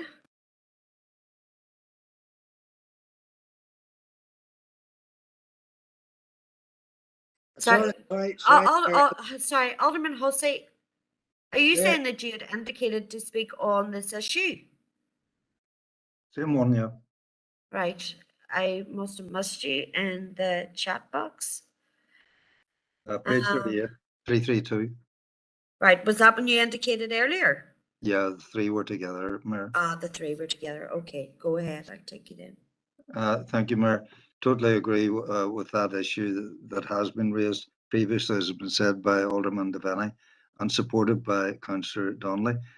We have been talking about the threat to our community centres, and it was highlighted quite forcefully to some of us when we had a meeting which involved our local Derg Valley Centre, and the threat of rising energy costs and the impact it's having on their finances. So I'm proposing on the back of that this council recognises the increased threat to the viability of many community centres throughout our district caused by fast rising energy costs, and investigate ways to assist these venues to mitigate, mitigate such threats. Thank you, Mayor. I'd be happy to second that proposal, Mayor. Alderman Devaney. Thank you, Alderman Devaney. I am going to bring in Councillor Tierney on this issue. Thank you. Mayor, thank you, and thanks to Councillor Donnelly for bringing this up. I had raised a similar issue at this month's Health and Communities Committee, where I explained that within my own DEA in Ballyarneth, we had done a short exercise where we had asked a number of community groups to project what their energy costs would be over the next 6 months compared to last month. And for 5 of those organisations, Mayor, and I'm sure you probably have this information yourself, but for 5 of those organisations, the shortfall in energy costs was £46,000. It terrifies me to multiply that across the entire Ballyarneth area itself, but it absolutely frightens the life out of me to multiply that across the city and district, because you're talking of a massive shortfall where community organisations who are providing vital services to our constituents are seriously under threat and under pressure to keep the lights on and the doors open. So at the Health and Communities Committee, Mayor, we had suggested that officers work with the local growth partnerships to establish what those rising energy costs would be across this council district, so that we could then form a lobby to central government to get that money fast-tracked down to ensure that those centres remain open throughout the winter period. I think in many ways, that particular proposal is what Alderman Hussey is asking for. The difference with what we had suggested is that there's already a format there, there's already a template there where officers can get out and get that done, and hopefully those minutes will be ratified here this evening. But in relation to the proposal that's before us, I don't know if you've got a seconder, but I'm happy to second it. But I would just point out that I think that work has already begun within the neighbourhood renewal areas across the city and district, but we're happy to support anything that we can do to try and ensure that those groups get the money that they need to provide those vital services. Thank you. Thank you, Councillor Tierney, and yeah, Alderman Devaney had seconded, but look, I believe that this is an issue that will have unanimous support. So happy enough to take this proposal and take it forward. So if everybody's content, we'll pass that. Okay, next on the list, Councillor John Boyle, were you looking to speak? Mayor, I won't delay you any further. You've moved significantly on from when I put my name in the chat box, but I'm not troubled about it. I was supporting Alderman Hussey's very first proposal there. That's fine there. But Okay, I actually thought that when I seen your name. Okay, Councillor Harkin. Thank you, Mayor. And yeah, this is on. So when we had the very unfortunate flooding incident a number of months ago now, we highlighted the crucial role that our firefighters played in helping people right across the district. And I've been speaking to local firefighters, and I wanted to make council aware that firefighters right now are in the unfortunate position of preparing for a ballot to go on strike. I think we can all agree that a 2% pay offer for our firefighters is unacceptable during a cost of living crisis. And this is yet another group of workers who have seen their pay plummet over the last 15 years. And unfortunately, if they don't get an improved offer from fire service bosses and the government, they're going to be going on strike. And I think it's incumbent on all of us to raise our voice about this. We don't want to see a situation where our firefighters are forced to go on strike. So I think I want to call on all the political parties here and all the councillors to stand in solidarity with the firefighters and to do what they can to relay that message that our firefighters deserve a real cost of living pay raise, and that I want to encourage all the political parties, independents, to back the FBU campaign, which is fair pay or fire strike. It's very unfortunate that it's come to this, but this is where we are. Vital services could be shut down because of the disrespect and disgraceful way that our firefighters are being treated. I'm not going to try and bring a motion right now, Mayor, but I wanted to raise this so people understand the seriousness of this issue and why our firefighters are so frustrated. Thank you, Mayor. Thank you, Councillor Harkin, for raising the issue, and thank you for not trying to bring a proposal. So no, I appreciate that. So that is the minutes of our last full council meeting, and we have done matters arising. So moving on to item 8, which is the confirmation of the special meeting of council held on Friday, the 2nd of September. Could I get a proposer and seconder for accuracy?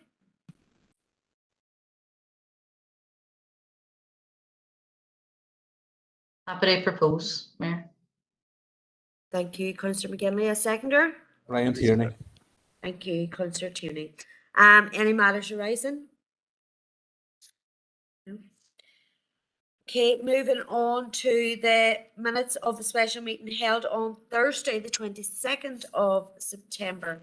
Could I get a proposer and seconder for accuracy there? Mayor, just in terms of accuracy, I just note that I was at the meeting, but it's just Boyle that's wrote, and I'm just conscious that there's 2 Boyles, and I think maybe John was also at the meeting. I'm not sure, but it's just Boyle, and maybe if that could be amended to record M Boyle, and I'm happy to propose also. Thank you, Mayor. Thank you, Councillor Michaela Boy. And Could I I think I'm fairly sure I was at that one, Mayor, as well, so we can stick a J in front of another Boyle. Thank you. Okay, Councillor John Boy, can we get you seconding it then? Sure, why not? Go ahead, Mayor. Sure, why not? There we go. Thank you. Any matters arising from that meeting? Can my apologies be noted on there? I sent them through the party at the time of the meeting, but they're just not on the. You did, Emma. I remember that. Okay. So no matters arising. So moving on then to the adoption of the open minutes of the following committees. So starting with monthly governance and strategic planning. Could I get a proposer and seconder? Proposed Alderman Devaney. I'll second. Alderman Devaney and Alderman Breslin proposed and seconded. Any matters arising? No matters arising. Okay, moving on to the monthly planning committee. Proposer and seconder for accuracy. Proposed by John Boyle. I second it. John Boyle, and I must who seconded it. Alderman Breslin, thank you. And Derek, a matter arising, go ahead. Yeah, Mayor, the item that I picked up on is list of decisions issued. And I suppose what I wanted to raise was the issue of decisions not issued, particularly with regard to major retail applications. I heard in the radio of a major retailer applicant who has actually withdrawn it because of delays within the planning process. It's acknowledged that in many cases these delays are caused by the consultees that have to be approached. This needs to be sorted out, Mayor. I have a similar situation of a retailer seeking permission in my own DEA, and you know it's 2 years plus, and the whole thing is down to the consultees. Is there anything that we can do to speed up or whatever, bypass consultees and prevent this sort of delay, which in the case in the city and Crescent Link, I understand, is resulting in a major application with major jobs associated being withdrawn? Thank you, Mayor. Thank you, Alderman Hussey. Councillor Jackson, same issue. Yes, Mayor. And I'm not entirely sure if Alderman Hussey had asked the question or if he's seeking clarity. But I suppose just on the same issue, the decision for a major retailer they withdraw from an application is really frustrating. It's frustrating for us as elected members. I've no doubt that it's frustrating for council. It's certainly frustrating for the people of the waterside, and I know that this council has voiced concerns around planning in the past, particularly concerns around the response times from statutory consultees, and our council have. It was through a notice of motion from myself that we've set up a planning working group to try and step through some of the challenges and some of the improvements that we could make to have a more efficient planning service. So I would share the frustrations from Alderman Hussey, and I would remind everybody that these are the type of issues that we're trying to address through that planning working group, because some of the response times, particularly from statutory consultees, are absolutely disgraceful. It's blocking investment coming in their city and district, and it is intolerable. So it needs to be rectified, and the sooner it's done, the better. Thank you, Mayor. Thank you, Councillor Jackson. Councillor Devaney. Thank you, Mayor, for allowing me in, and I totally agree with the sentiments of the previous speakers, and I have raised this issue quite a number of times and around investors looking to invest within the city or wider council area, and it is a problem because when I listen to businesses within the UK, the mainland, if a business has an idea of investing in a city or a town or whatever it may be, they need to have that information sorted out within a year, because if it goes beyond that, they actually lose the momentum. And I do believe Councillor Jackson is right. We have to look at the planning regulations and around this, because at a time in great need, and we're trying to create employment. We talk about the city deal and stuff like this, and this sends out the wrong message to everyone. And around here, we have a major investor, major retailer looking to invest in the waterside, and had to walk away because of planning regulations and time. I believe that needs to be tightened up, and a more speedier response for those people who want to invest. Thank you, Mayor. Thank you, Alderman Devaney. Councillor Tierney. Thank you, Mayor. And I suppose just to join with the previous speakers and express our disappointment at news that came out over the weekend from Iceland around that particular planning application in Crescent Link. As a council, from our inception in 2014, we've been trying to send out a message that Derry and Strabane is open for business. And I believe that what this does, and what the message that came out over the weekend, was that Derry and Strabane is difficult to do business in.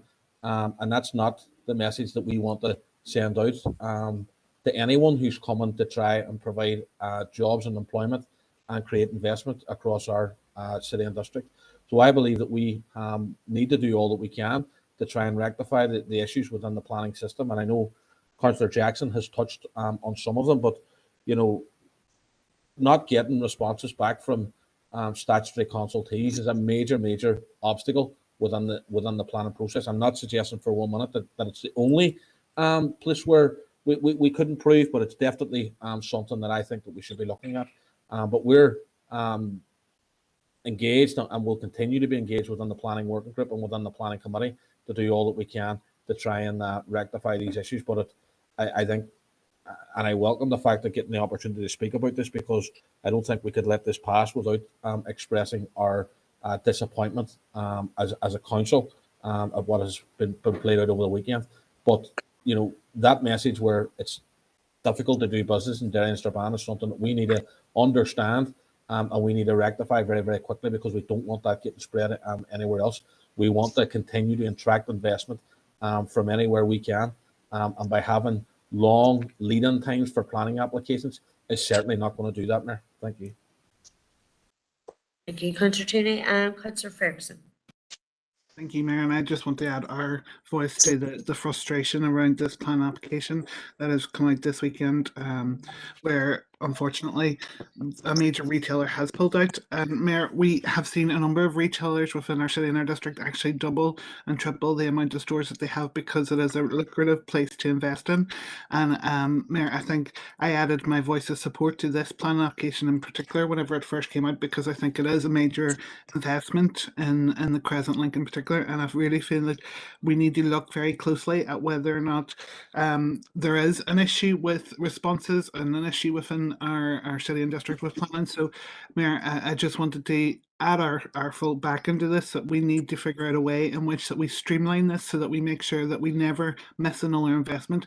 We are constantly talking about how much we need more investment within the city and district in comparison to other places in Northern Ireland, and this has to be something that we review and make sure investments. Thank you. Okay, Councillor Ferguson. Councillor Wark. Thank you, Mayor. Very disappointing news, and this has been going on too long in this area. Any city I go to like this here, I look at the skyline to see cranes. The only crane we've seen over the past while is a bungee jump down the bowling alley raising money for charities. It's disappointing here that we have major jobs coming to the city, and it's constantly getting hammered by planning. Now, we have good developers here in the city, and they need more support. I had the chief executive, my final week as mayor, everybody in the room, and that's where council now needs to support these men. These men could easily go anywhere around the world, but they're constantly on about it. They're on about every member on here about the planning. Now the planning needs to be sorted. For Iceland to disappear, what was it, 2 years? Like this year, it's a total disgrace. It's losing jobs in the city, and this city, the whole northwest, looking to move forward. And that's what we need. This planning sorted. Thank you, Alderman Mark. Alderman McCready. Thanks, Mayor. Likewise, similar sentiment to many of the members in here. And my concern is now that this is starting to raise its head more than once with major applicants and the duration of up to 24 months, I want to understand how systemic this is, or where else are there issues which are holding back the development and job creation within the city. And I understand planning is a delicate matter in terms of how it's dealt with within the planning committee, and I'm not on the planning committee. So I want council officers to bring back a report which is relatively sanitized in terms of content, but I would like to understand how many long-term applicants do we have that are over 24 months? How many applicants do we have which are 16 months, and how many applicants are at the 12-month mark? I want to understand the scale of the problem as we try and look for resolutions and moving forward, Mayor. Thanks. Thank you, Alderman McCready. I think that that's an issue that can now be taken forward by the planning working group that has been set up. So thank you to all the speakers in relation to that. It is an important issue that we discussed, so thank you. Moving on to the reconvene planning committee held on Thursday the 8th of September. Could I get a proposer and seconder for accuracy? Alderman Bresson and Councillor Boyle. Any matters arising?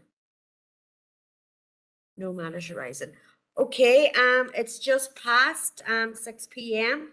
So we will take a 10-minute recess, comfort break. So take 10 minutes. Thank you.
Okay, welcome back. So we will recommence again with the minutes of the committee. So we're on the monthly business and culture committee. So if I could get a proposer and seconder for accuracy.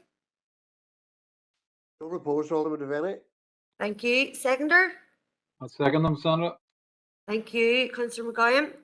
Any matters arising? Okay, moving on to monthly environment regeneration. A proposer and seconder for accuracy. I'll propose. Councillor McGinley, and who was the other one? Mayor, I have a matter of accuracy just. Okay, go. Councillor McHugh. Okay, go ahead, Morris. Go ahead. Look, item ER 187/22, and it says play facility Clonny. It was the play facility in the Gulf, known as the Gulf area. And I know there have been issues in Clonny, but this item here was about the Gulf. Okay, Morris, that's Thank noted. you. Thank you. Thank you. Any matters arising from ENR? Nope. Okay, moving on to the monthly minutes of health and community. A proposer and seconder for accuracy. So proposed, Alderman Devaney. Yeah, seconder. I'll second, Sandra. Councillor McGinley, thank you. And matters arising, I have Alderman Guy to begin with. Thank you, Mayor, for letting me in. And it's under HC 214-22, the revised pavement licenses. It's sort of a take on it, anyway. I hope you'll let me in it.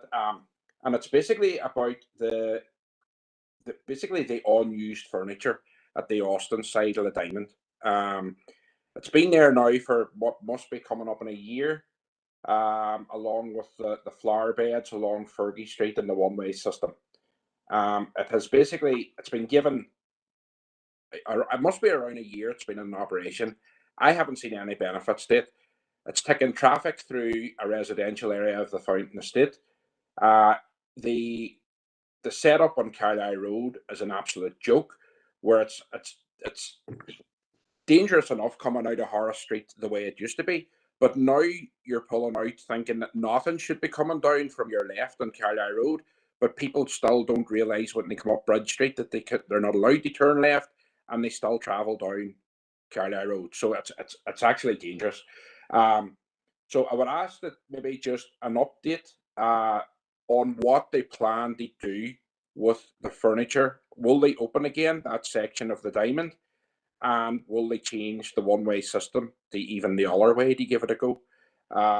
So if maybe you could bring a paper to the next relevant committee in that. And the other thing being that, and I've noticed this the past few days around the town, and it was basically where council have installed the seated area outside the likes of on Bishop Street. Drivers are now parking their vehicles along the new seated area on Bishop Street within, and it's causing a bottleneck in that area.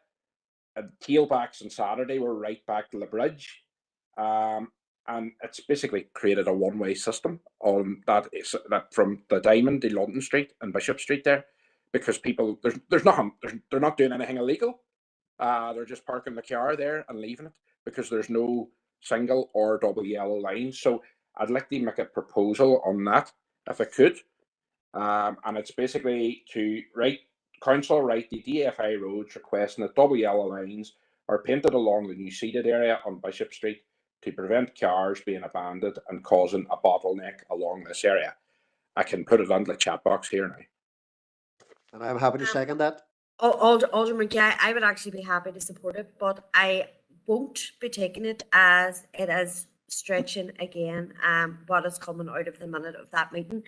But right. I will agree with you. I will agree with you in what you're saying, because I did actually notice that I think it was 2 days ago we were driving through the area and it was a one-way system basically because cars have been parked along Bishop Street. But I would ask that maybe if we bring a paper in relation to the parklets, that we could maybe address it through that. Okay, that's okay. I'm okay with that, Mayor. That's excellent. Okay. Yeah, Okay, thank you. All right, And thank you. I know, I see that Councillor Doyle and Alderman Devaney wish to speak on this issue. So I'll bring in Councillor Doyle. Very briefly, Mayor, if we could also in that paper include an overview of the situation with regards to the parklet at Waterloo Place. I'm getting a lot of complaints from people in the city centre around some of the antisocial behaviour that's happening in it, even in broad daylight. So I'd like to see if we could incorporate that into the paper as well. Thank you. Thank you, Alderman Devaney. Thank you, Mayor, for allowing me in on this issue. And I do agree with the sentiments of Alderman Guy. It is causing problems, and I have raised this. And look, the one-way system, it isn't working. And we talk about parking in around the diamond, and you know that's a loss of a lot of car parking facilities in there. And you know, at the end of I have asked this previously, and I've been informed by Tony Monaghan that that whole system is coming up now for review. So it is. So we look forward to see when that review is, and I think it's important that we have an input to it. Thank you, Mayor. Thank you, and Councillor Jackson on this issue. Thanks, Mayor. And I had a meeting this morning along with Padraig Dolargy MLA with the council officer in relation to this and other public realm schemes within our city centre. And we were assured at the meeting this morning that the request that Alderman Guy referred to in relation to the double yellow lines, that has been actioned by council, and the request has went done to DFI. They have those lines installed as a matter of urgency. So just to bring a wee bit of clarity in relation to that. Thanks, Mayor. Thank you, Councillor Jackson, for that information. That's very useful. Okay, moving on to other items for matters arising. So I have Councillor O'Neill first. Mayor, I had my name on for that last issue there. Oh, sorry. Go ahead, Councillor Tierney, briefly. Thank you, Mayor. And I would agree with a lot of the sentiments from all our speakers. But the one thing that I would point out, it was always my understanding that all of these public realm spaces were all done on a pilot scheme, and we would review it to see how it would work. I would just be a wee bit concerned that there may be a belief that these are going to become more permanent if we're looking to put double yellow lines and all of that down outside them. So I would like to see the review before we move forward, because I believe that there is a better way that we can encourage people out onto the street and allow those businesses to open. But I just don't think that we've got it right at this stage. I would like to see, and I know that these were rushed, maybe rushed is the wrong word, but they were put through during the COVID-19 pandemic and all of that. But I would like to see a wider consultation with the public around the use of these spaces and what they think. And I'm wondering, is that something that we can do? And can we confirm that these were done as a pilot scheme and that they're not set in stone as such? Thank you. Thank you, Councillor Tierney. Yeah, it's my understanding that it's a pilot and they're temporary. But we'll get a paper brought back on it. So thank you. Councillor O'Neill. Thank you, Mayor. And it's just kind of from the response from the Department of Communities in relation to the cost of living crisis for community centres. This is in relation to the response from the Department of Communities in relation to the cost of living crisis for housing executive workers who are out on strike. And these are the housing executive maintenance workers. And you know, they have been out on strike now for 4 weeks, and they're going to be out for another 4 weeks. And I've joined them out in the picket line in support of their strike for an above inflation pay increase and for better conditions. And you know, the workers there were saying that the housing executive have not yet progressed the pay claim because it's not worth HR time. They've found out that it's not worth HR's time. But the strike is going from strength to strength. And there's now 327 people on the picket. And I think to kind of put this in context, the workers there have been denied pay increases for the last few decades. And their last pay increase was in 1997.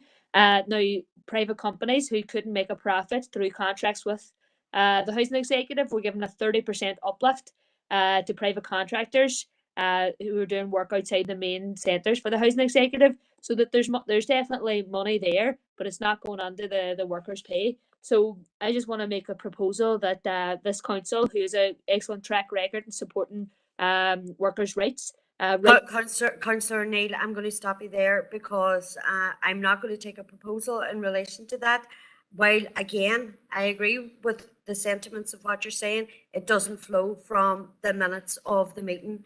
So I would ask that if you wish to make a proposal or bring a motion in relation to the housing executive workers, that you do so for the next meeting. So thank you for highlighting the issue, but if you wish to make a proposal, bring it to the next meeting. Thank you.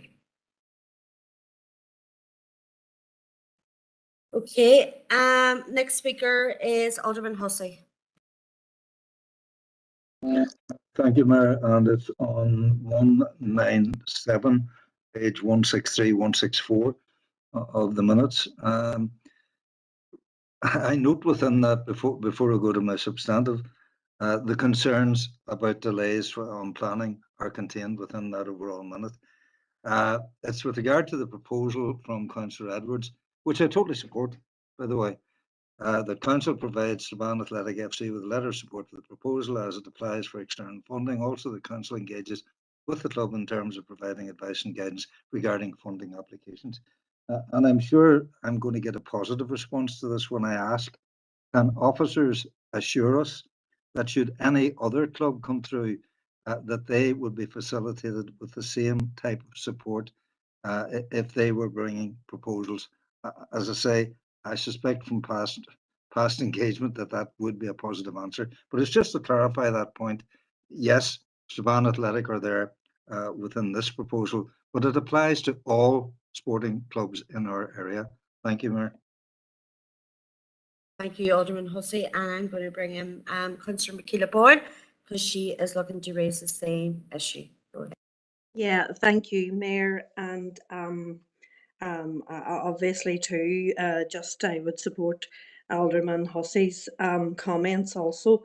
But just on that, I mean, obviously, given the issues we discussed earlier in terms of planning, and I suppose concerns and issues around outstanding planning applications that have been in the round for a long time. I would just want to probably ask maybe one of the officers in terms of the engagement with Strabane Athletic in terms of the letter of support and engaging with the club to provide advice and guidance on any future further funding opportunities. Has that engagement commenced, or is it in the process of discussion shortly? Thank you. Mayor.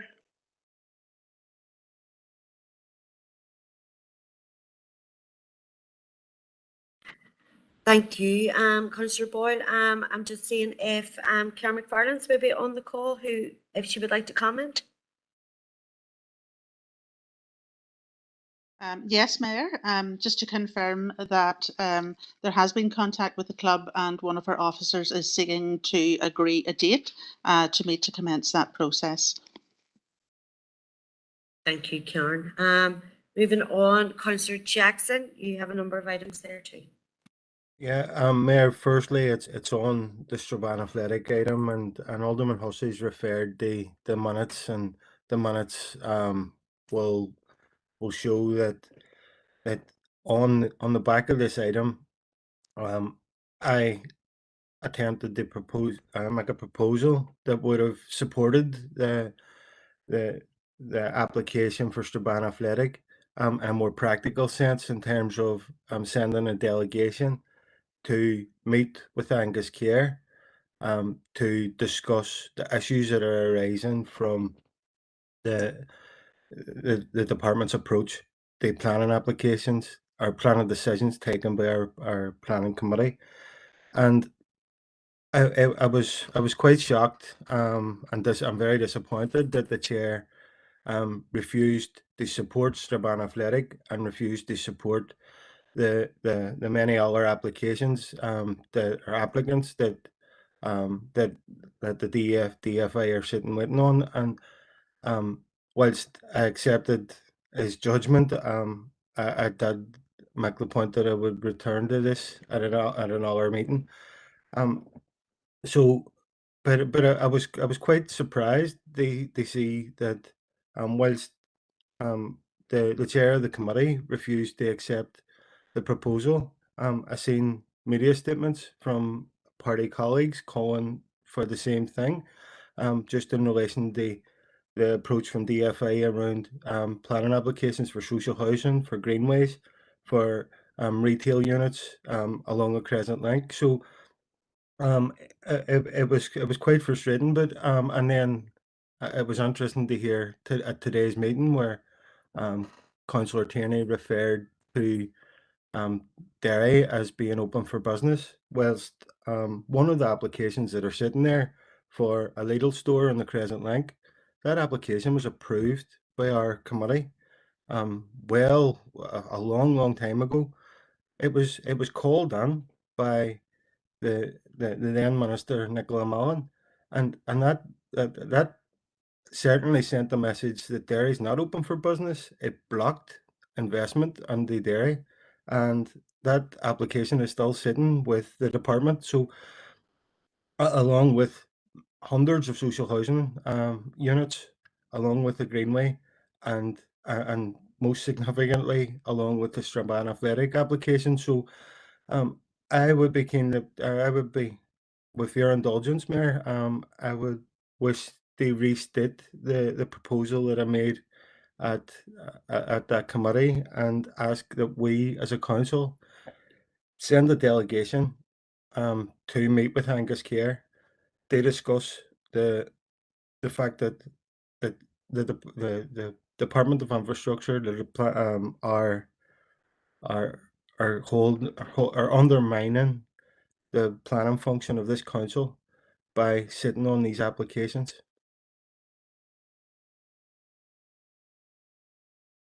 Thank you, Councillor Jackson, and I have 2 seconders for your proposal in the chat box, but if you could just put your proposal in the chat box, and I am happy to take it as it does directly flow from the minutes of the meeting. Councillor Edwards. Mayor, thanks for letting me in. And to clarify Councillor Jackson's comments there, my proposal was about funding for a sports club in Strabane. It wasn't about planning. He's bringing in planning. This issue and other issues and a meeting flowing from a proposal about funding for a sports club. That is why I didn't accept his proposal in committee, in the Health and Community Committee, and said if he wants to raise it in the Planning Committee, which I felt at the time would be the more appropriate position, would be the place for it. And that's the reason why I didn't accept it. So I reject completely his criticism there. I think he's really stretching his imagination to get proposals in about wider plan issues in the Health and Communities Committee. That's my view on it, Chair. Obviously, you'll decide on this one. I have no issue with this proposal, and if you accept it, it's within your remit, Mayor. And you know, my proposal originally in Health Communities wasn't about planning. I'm not saying there's not issues with planning or with this application. It was about officers helping a sports club in Strabane in developing their plans and seeking funding. It wasn't about the planning system, Mayor. So I just wanted to clarify. So I think Councillor Jackson's being a bit disingenuous with his comments. Thank you, Mayor. Thank you, Councillor Edwards and Councillor Tierney. Thank you, Mayor, for bringing me in. And obviously, Councillor Edwards has already outlined his position around the criticism from Councillor Jackson around that particular proposal at the Health and Communities Committee. I think it's wrong to say that Councillor Edwards refused to support Strabane Athletic. If anybody reads the recommendation, they will see that Councillor Edwards was the person that was actually supporting Strabane Athletic. I remember at that particular meeting that I was a bit puzzled at when Councillor Jackson was speaking, following the discussion we had around Strabane Athletic, where and how he was going to get it in. But the chair made his ruling that was accepted at that particular time by Councillor Jackson, and we moved on. In relation to some of his remarks today, we are as frustrated as anyone else on this meeting around the difficulties around planning. Absolutely frustrated. But, you know, he mentioned that Nicola Mallon, whenever she was Minister for Infrastructure, called on the Lidl application. That is within within Nicola Mallon's gift to do that. Surely Councillor Jackson is not suggesting that the Minister should not be allowed or should not use the tools to ensure that the appropriate process has been followed. Now, whilst Councillor Jackson may criticise Nicola Mallon for calling that in and for, in his words, holding it up, the reality is it's now John O'Dowd that's holding it up. John O'Dowd took the office, he took the ministerial car, he's taken the ministerial wages, he has to take the ministerial responsibility. So the hold up now, and it's not about blame, but you know, let's not go back. John O'Dowd is responsible for that department. He is now responsible for that hold up as well. We will have no issue in supporting the proposal to go and meet and send a delegation to meet with Angus Kerr, because we are frustrated as anybody around the planning issues. And if you know, he talked about, Councillor Jackson also talked about a press statement that I had out around social housing, around Lidl, around the Greenway and around Strabane Athletic. That's because we're trying to find out what's going on. He will also may have seen a press statement that I made this week around the difficulties around Iceland and around Crescent Link. We want to try and work to resolve these issues. So we have no issue in trying to, and with the proposal, we'll support it. We would have supported it at the committee, I think, and I agreed with the chair at that particular time. I think it stretched the limitations of the Health and Communities Committee, but we're not going to come on here and take a lecture from Councillor Jackson around hold-ups, around Derry not being open for business or anything like that. I didn't say Derry wasn't open for business. I said it was difficult to do business given the message that was coming out from Iceland over the weekend. But all in all, we're happy to support the proposal. But I think Councillor Jackson is in a roundabout way trying to score political points for something that actually isn't there. And everyone knows it's unfortunate, in our opinion, that Nicola Mallon is no longer the Minister for DFI. It's John O'Dowd. His department is currently holding up a number of planning applications. Maybe Councillor Jackson would be better speaking to his party colleague and getting them through the system as quickly as possible. Thank you very much. Alderman Hussey. Thank you, Mayor. I was the seconder of the proposal that's in the chat box, but it's just an issue within that, and perhaps Councillor Jackson can clarify this. It's a proposal to full council, so I presume the delegation is not a planning committee delegation, but a council delegation, an all-party delegation. I'm mindful that not all parties are represented on the planning committee, which is why I would ask that particular question. And the issue to be talked about is of concern to all members of council, not just the planning committee. Thank you, Mayor. Thank you, Alderman Hussey. I would imagine that that is correct, that it is a delegation of all council, as this is a full council meeting. Christopher, do you want to clarify? Yeah, Mayor, it's a council delegation. Thank you. Okay, I haven't heard anyone speaking against the proposal, so I'll give it a second, and if not, I will accept it as passed. Okay, thank you. That is passed. Councillor Jackson, you have another issue that you wish to raise? Yes, Mayor, it's in relation to the free admittance for over 65s to council leisure facilities. Mayor, this item or issue came to council through a notice of motion a long time ago, and the original notice of motion was for the free admittance for over 75s to council leisure facilities, and it was to address a specific problem at some of our leisure facilities or particular challenges to some of the users within our leisure facilities. That original notice of motion had been amended, which we hadn't supported, but it's a decision of council.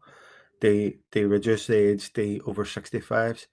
The report that was presented to that committee highlighted some of the challenges that arise from that, particularly that the new age limit would mean that it would be subject to EQIA consultations, and that has resulted in it being challenging for council officers to implement.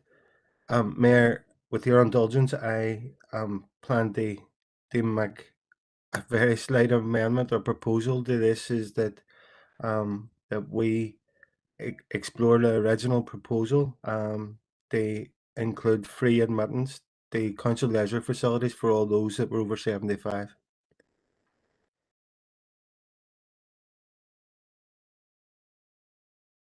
Could you put that in the chat box as well, Yep. Councillor Jackson? And could I get a seconder for it? I'll second that.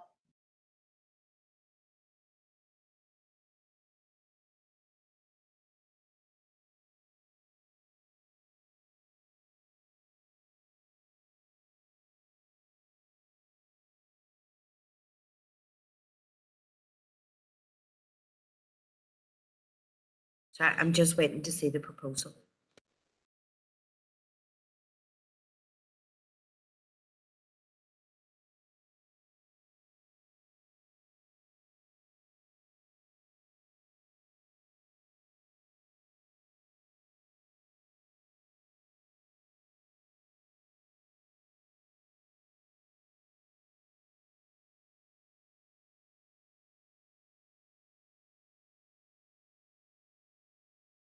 Okay, happy enough to take that proposal. Is there anyone who wishes to speak to it, or are we happy to explore it? Okay, thank you, Councillor Jackson, for bringing that, and we are happy to take that. So thank you.